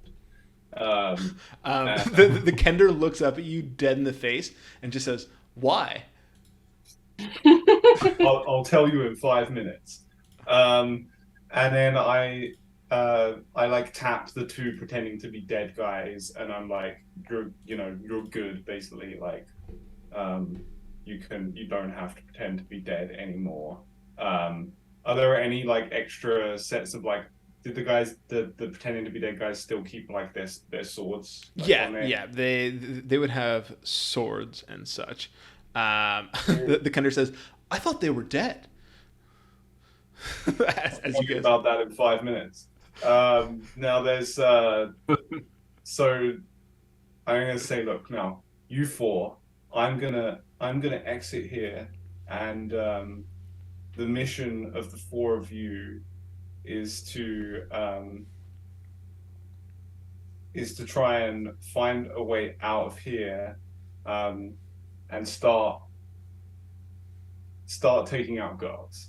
Just we're gonna need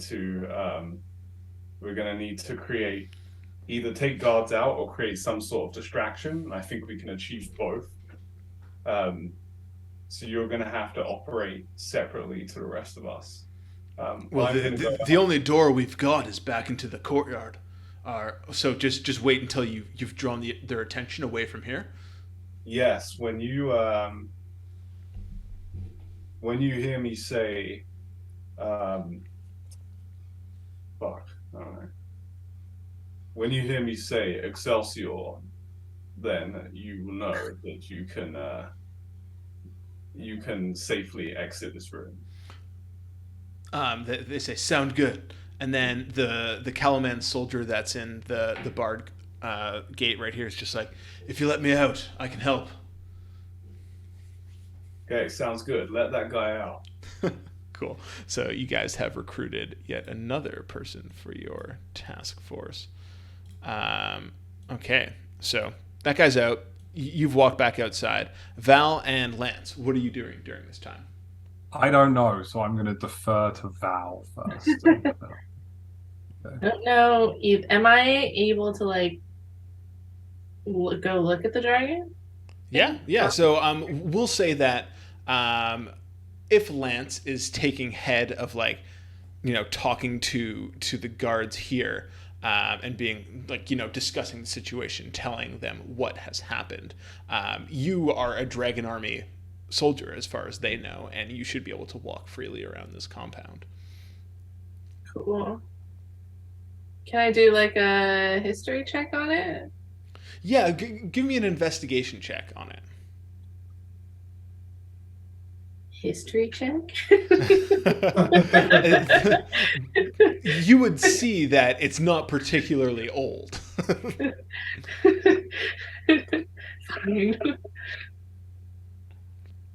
12. 12. So yeah, it's this interesting contraption.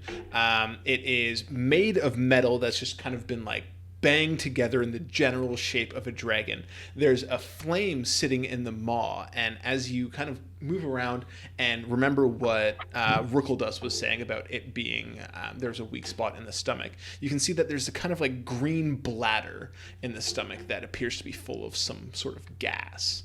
So you imagine if that was punctured, it could certainly have a catastrophic effect on the Drake. But apart from that, it's like on the underside, or is it like exposed around the you would have to like get up close, kneel down, puncture it under. Like you couldn't hit it with an arrow from like 30 feet away.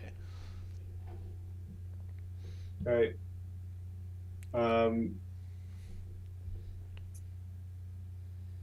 So to paint the picture, Zendrim followed the people inside, gave them some orders. Looking around, there are 1, 2, 3, 4, 5, 6, 7, 8, 9, 10, 11 Dragon Army personnel around. Compared to your 12-ish, seems like relatively even numbers. Lance, you're doing a good job distracting the guard that is questioning you. Val, you've gone around, you've noticed this sensitive area. At that moment, you hear flapping wings again. And just as Zundrim is leaving the prison area, you see what appears to be something large, red, and reptilian. Looks like a dragon that you have heard of mythologies. It's a flying creature with red scales. But as it lands, everybody can roll me either Arcana or Nature.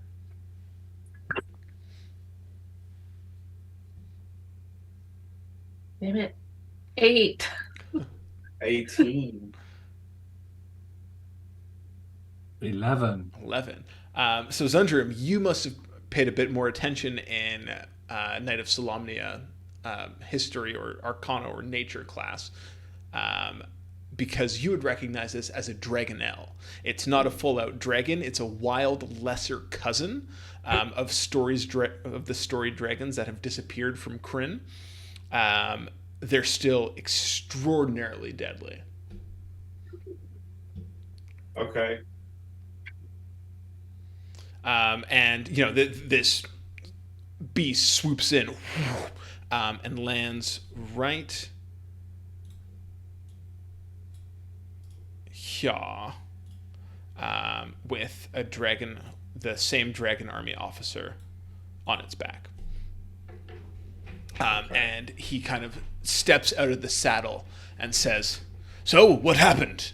As he approaches you, Lance. Yeah, we killed him. We got him. We killed him. We came back. Where are their bodies? With in the brig. He begins strutting over. Zundrium, you would know that if he takes a look in that brig, your gamut's pretty much up.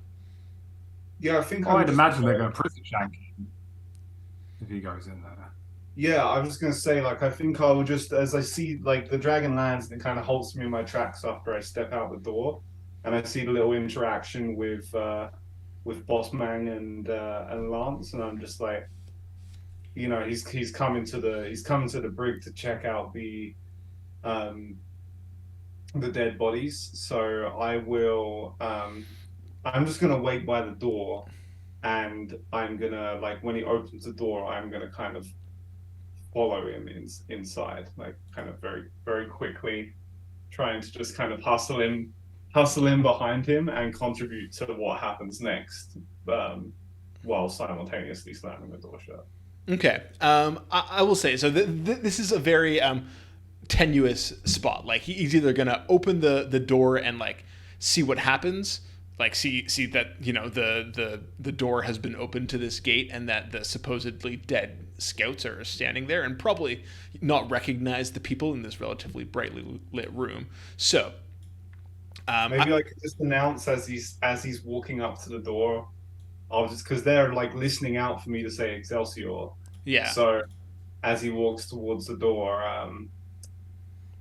I'll just kind of, I'll make a bit of noise so that they know that he's approaching. Just be like, "Yes, you'll find when you open the door and you see them that they're very dead." Okay.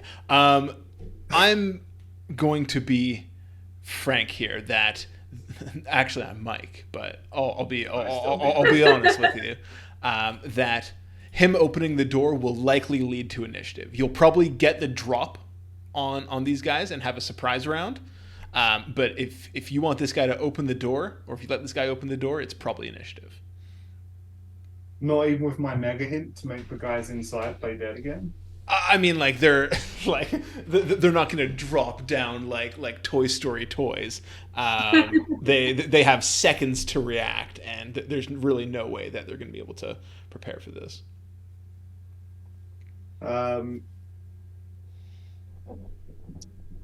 Okay. Then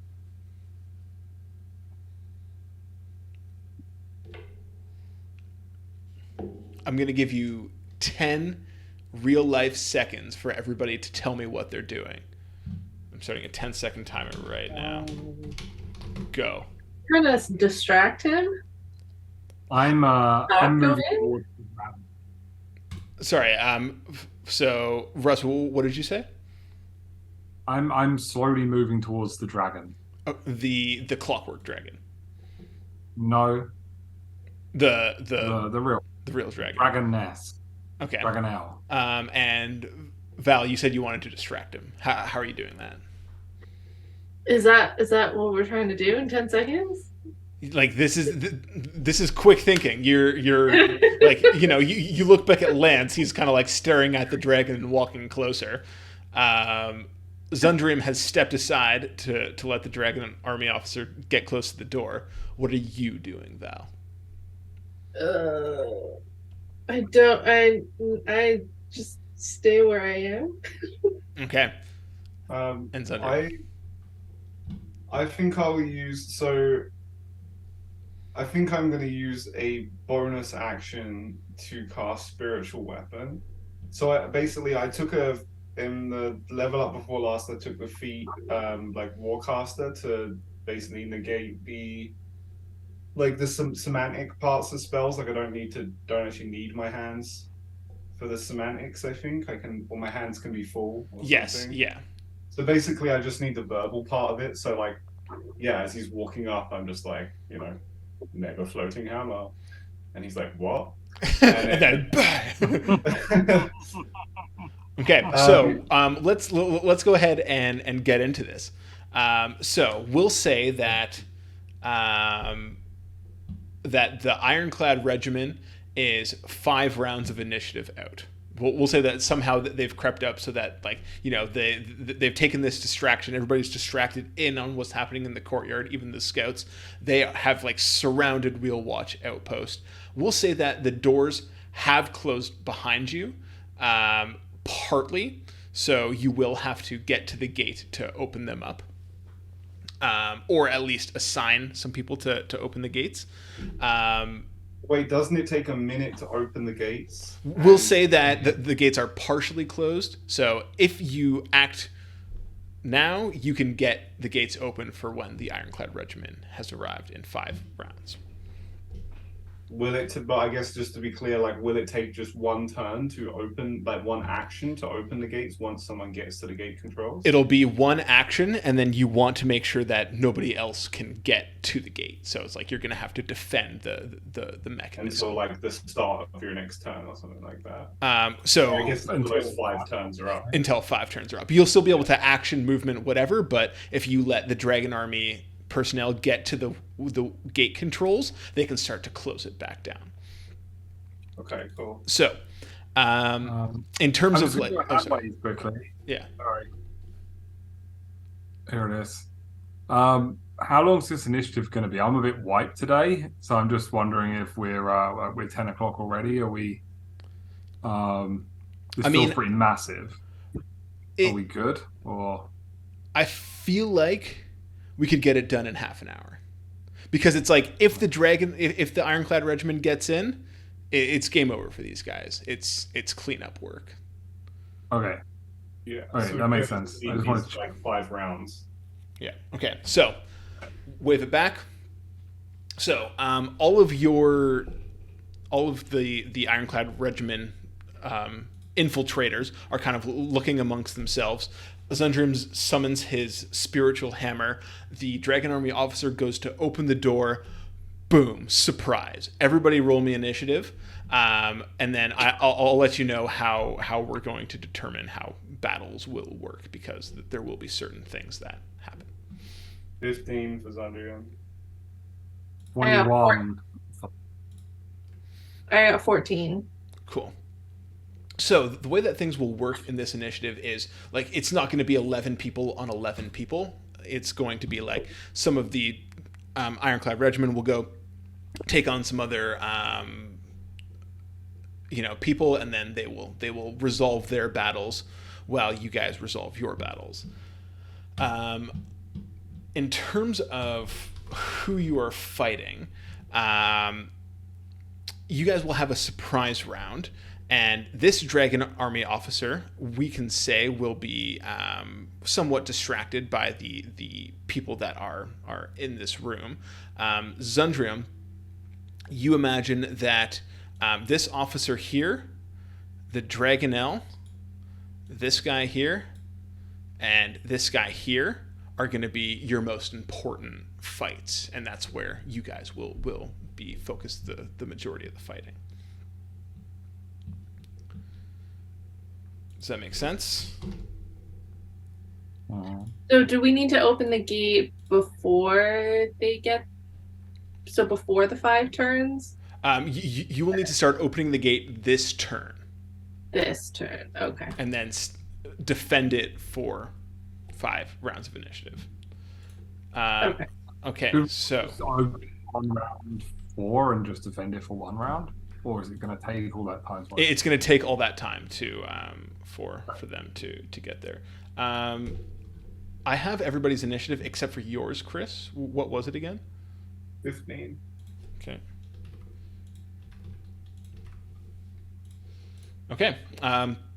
So you guys have a surprise round. Lance, you act first. Door opens. Surprise! You know that it's coming to blows. Uh-huh. I was already edging towards the dragon. I glance at the door thing, glance back at the dragon, and I'm just gonna draw my sword, and I'm gonna slay a dragon now. Cool. Go ahead and roll your attacks. I can Finally make getting two two attacks attacks. now. Finally. Yeah. Is that do I roll like the same? It's just like two attacks, same damage, bonuses and everything. There's no like Yeah, two attack Oh my God. rolls, etc. I never play martial characters, so like I'm always confused doing sword fighting. Okay, first attack is a 17 to hit. That hits. Okay, second attack. I'm gonna use a Squire of Solemnia up Cool. to get an advantage. So that will be a 19 to hit, which will Both hit, and I hit. get an extra D8, right? Yep. So roll your damage, regular damage for two attacks plus a d8. Okay, first one is 11. Second one is 9. Plus. And then an extra D8 is, go on, 8. 8. Wow. So, this Dragonelle is kind of just like, making dragging noises. I'm not Matt Mercer. I can't make drags like, just kind of like, it's found some like bones on the ground that it's chewing. And you just come up and fucking like stab into it and then slash it across the neck. And now it is focused on you and pissed. It's bloody though. Bonus action, Shield of Faith. Okay. Bonus action, Shield of Faith. Good one. Zundrium, your surprise round. Cool. So for my surprise, I will. I think I'm just gonna guiding bolt the. I think it'd just be this guy to begin with, the other officer that's near me. So yeah, let's do this. Guiding bolt. Nice. So that's 22. 22. That's definitely gonna hit. Yeah, it's gonna eat 4 of my dicks.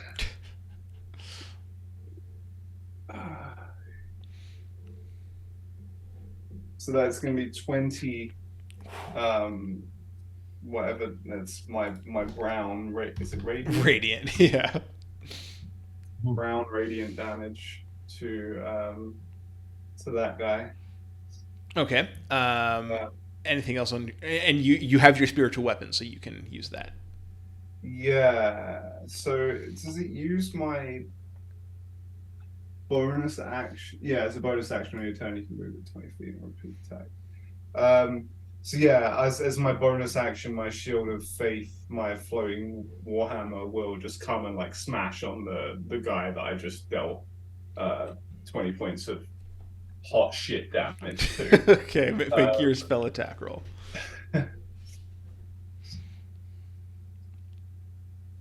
That is 23. That hits. Roll Great. damage. I think it's just a D8 plus 2.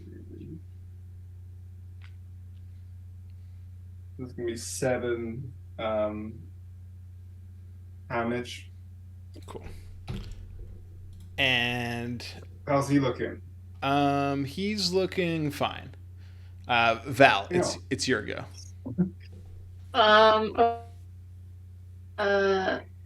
Mage hand to start opening the door. Oh, very interesting. Bye-bye. I like that, and yeah, okay. So we'll say that. As long as you keep concentration on that, we'll consider that concentration. That can continue to open the door. You imagine that this guy standing here will be an issue. Like he will start to fight against that eventually, but not this round because it's a surprise round. That's a big brain. Yeah, I love it. So we will say that after hearing, so surprise round, these guys start, they're like, Gah! And they like run up over here and start like running up to the tower to engage these guys. These guys, you can see a couple people stay to engage the officer, and then the others start running up these stairs to engage the people up here. So yeah, like I said, your fight is mainly in this courtyard. And that is the end of the surprise round, and then we're back up to the top with the Dragon Army officer that Zundrum has been dealing damage to, and he says, "Defend the keep, for Takesis, for the Dragon Queen!" And then the Dragon Army personnel, match your battle cries with their own, and everybody starts engaging. And then he charges at you, and he is going to make 2 attacks with... he pulls out like a lance, apparently. And he has advantage on his rolls because of Draconic Devotion. When the officer can see a dragon that isn't hostile to it, he has advantage on his attack rolls. So he's going to attack you with his Vicious Lance twice.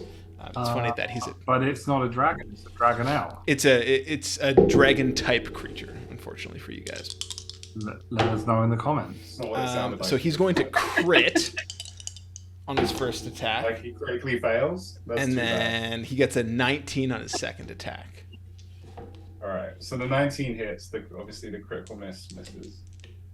So then that is going to be 3d10. So that's 10, 14, 20 damage plus 2d4. So that's 5. That's 28 damage. Fucking hell. Are you sure? I'm positive. The first hit I've taken in what might be a big battle.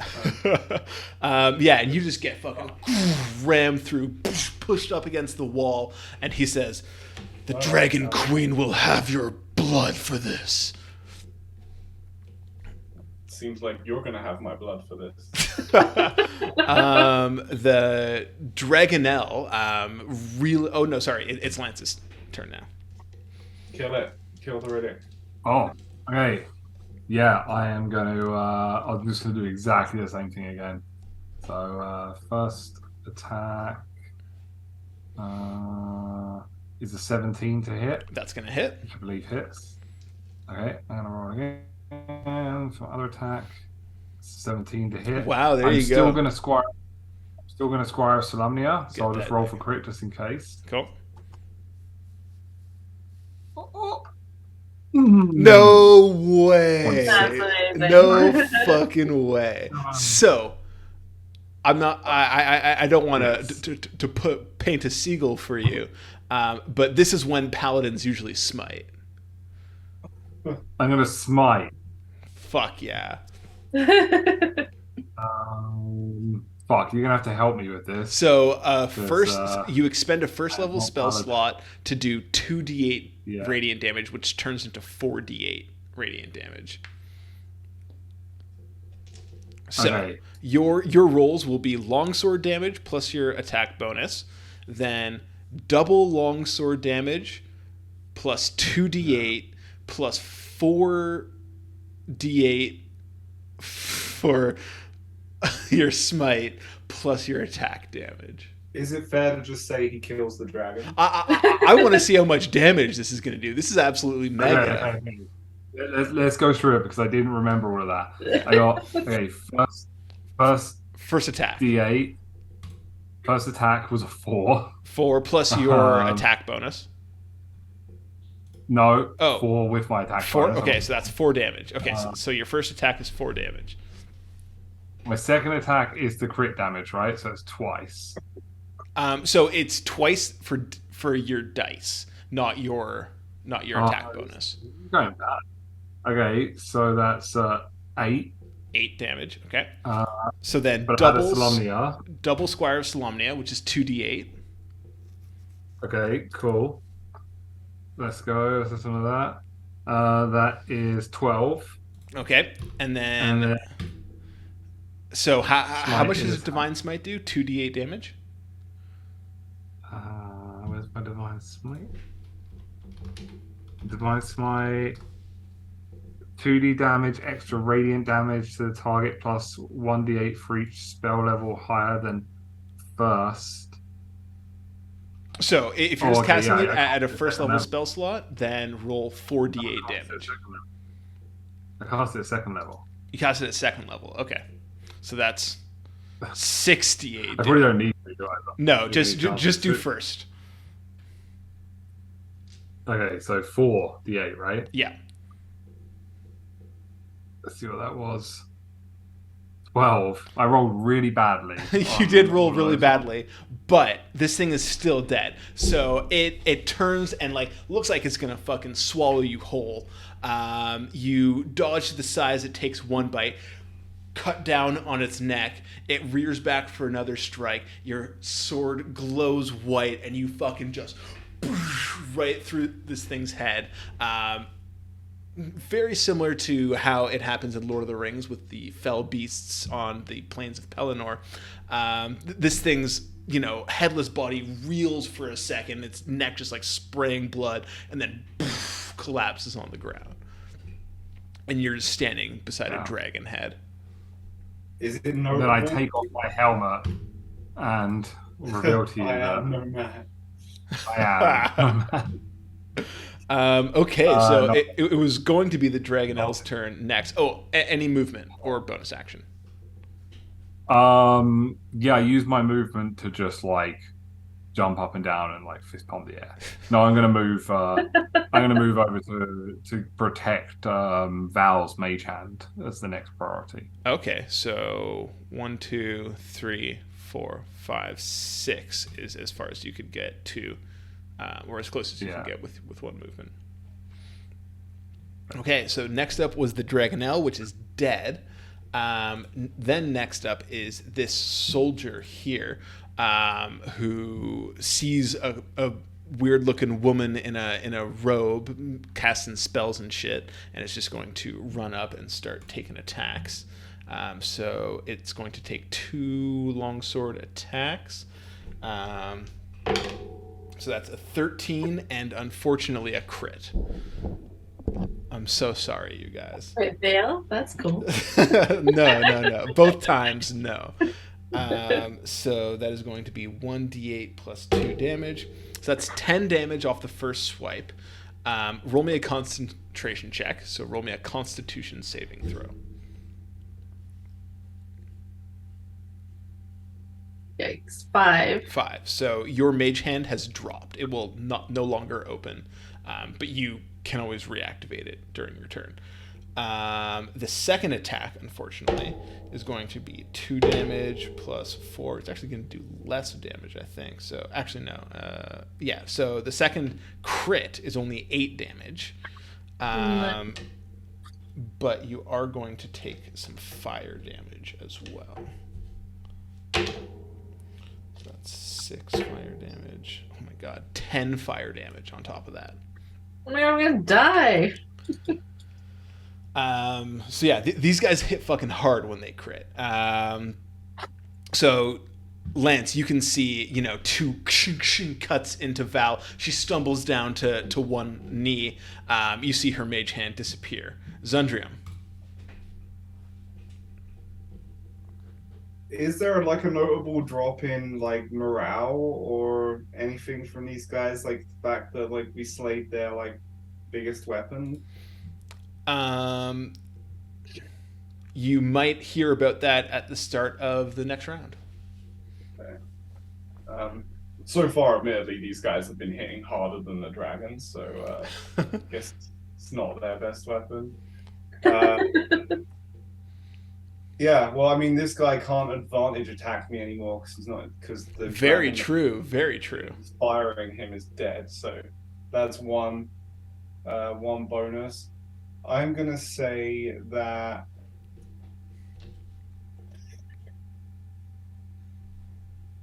I am going to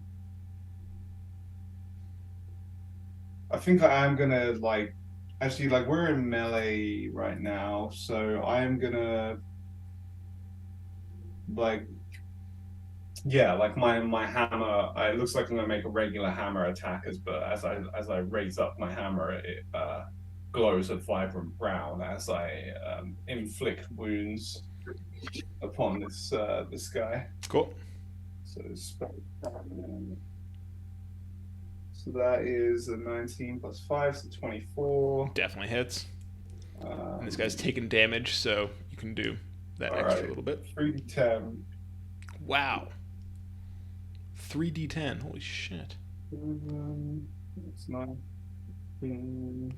again. So that's 27. I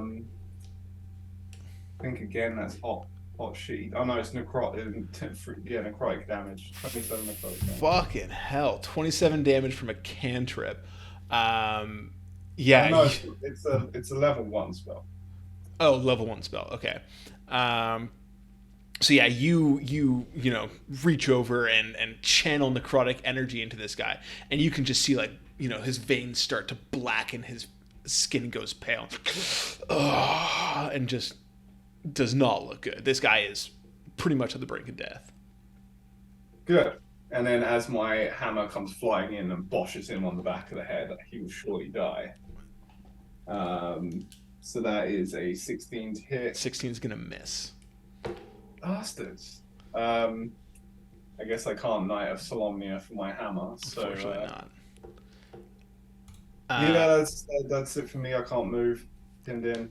Val, it is your go. You are, you know, you've got a guy on you who seems dead set on killing you. I'm gonna use Ice Knife on him. I will say a ranged spell attack within melee would roll with disadvantage. I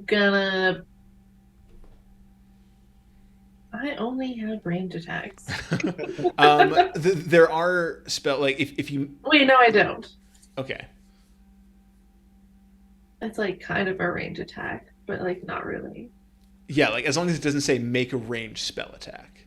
Yeah. I'm gonna use Burning Hands. Cool. So he's gonna make a dexterity saving throw. Nat 1, baby. Nice. He should just die automatically.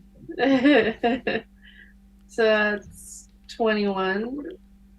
Fuck. And then is that it? I think that's it. This dude is like on fire, like but he has literally 1 hit point left. So on his turn, he'll try to kill you with that 1 hit point. He has 1, you have 4. You guys are both not looking great. Then this dragon army soldier is going to run up to engage you, Lance. And he is going to take 2 attacks. Bring it. 6 and a 15. They both miss. So we're back up to the top of the initiative. You see that, well, at the bottom of the initiative, you hear from outside, "Gah!" And you can obviously tell that the Ironclad Regiment is making their approach on the fort. You can see that the battles raging throughout the rest of this place are taking place and are going relatively well for you. They're at least evenly matched, and we'll probably be able to hold off any losses until the Ironclad Regiment gets here. But the officer whose turn it now is, who's fighting Zundrum, says, "If you run, Takesis will burn your soul. Fight to the last man." And he's gonna Saying that to me. He's saying that to his soldiers. I'm just like looking around. We're like the only 2 people standing in this little corner, and I'm just like, what the fuck?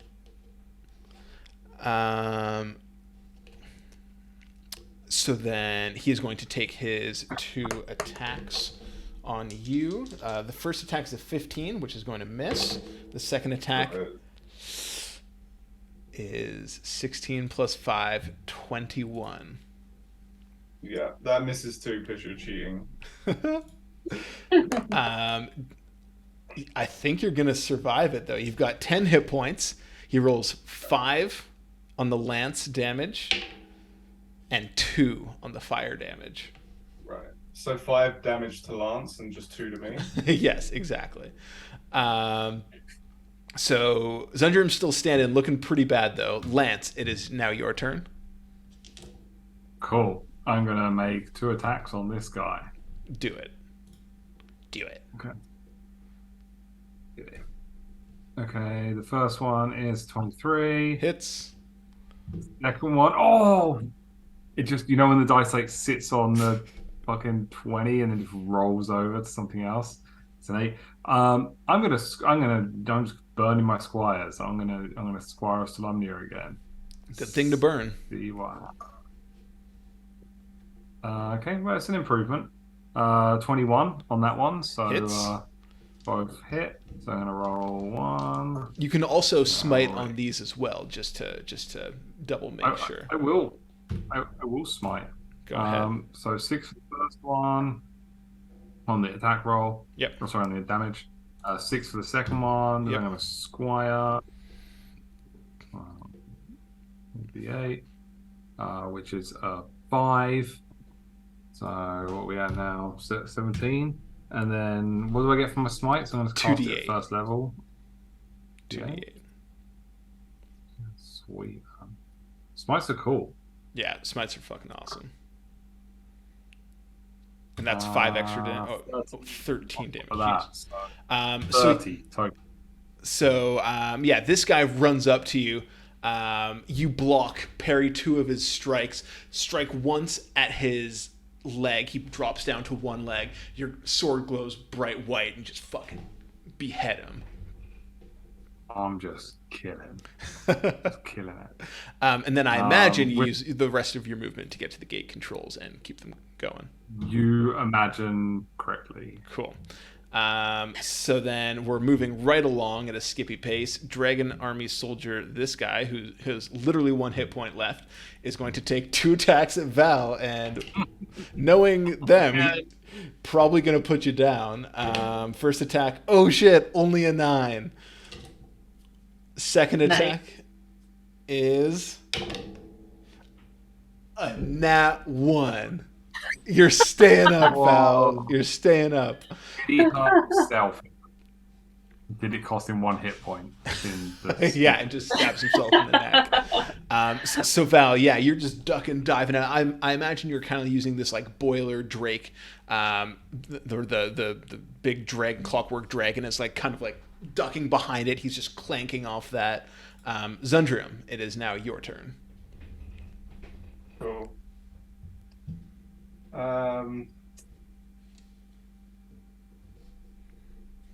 Okay, well, I'll try and finish this guy off. This time I just regularly swing my hammer at them. I'm going to go ahead and Knight of Solemnia that for the advantage. So that's going to be 17. That misses.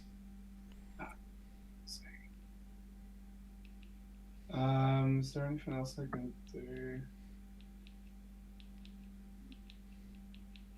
Okay, yeah. I'll use my War Priest to make my second attack as my bonus action instead of my hammer, just to hope that it's effective. God fucking damn it! That's 16 this time. Also, that you can squire that one as well if you want. I'm not sure how the mechanics with that work, but we'll say it does. Yeah, I can burn another one. Well, you don't burn it unless you hit. That's true. Alright, so I need to roll at least... yes! 17 plus 5, so 22. Hits. So finally taste the might of my damage at... sorry, my weapons have gone away, so it's plus 2. Oh. Alright, it's not too exciting. I got 6 damage. 6 damage plus the D8, right? Oh, yeah.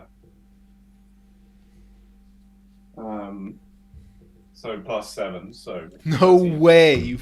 That is exactly what you needed. So yeah, you rely on your training. Expertly strike once. He feint once. He commits to blocking it. Bring your hammer back around and just crush him in the side of the head, and he falls in a heap. Cool. Okay, so Val, you got one guy in front of you. He has 1 hit point.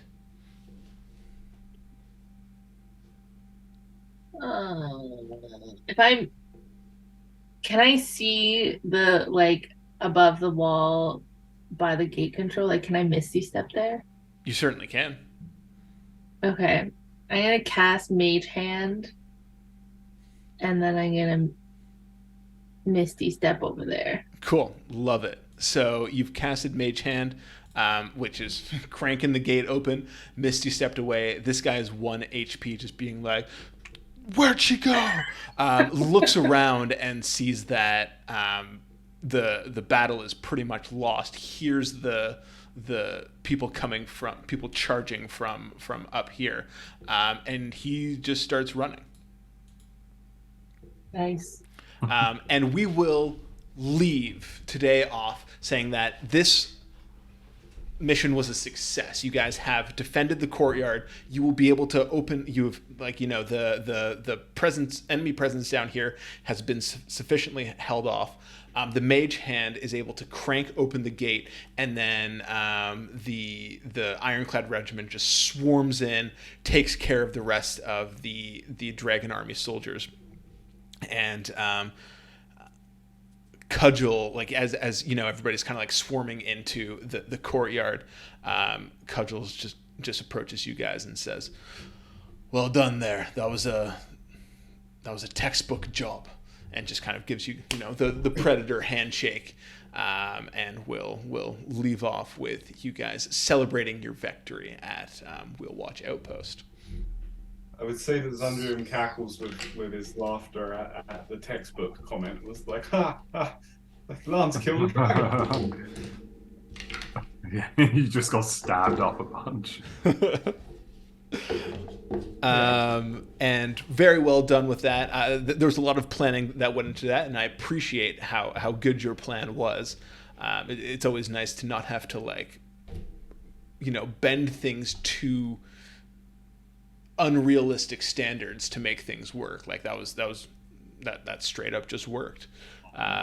So I'm happy to see that you guys had a favorable outcome, and we'll see what happens next week. And thank you all. That was super fun. Thank you all for watching, and if you liked these guys' shenanigans, like and subscribe. And like I said before, we'll see you next week as well. Bye. Arcane, bye bye. Okay, bye.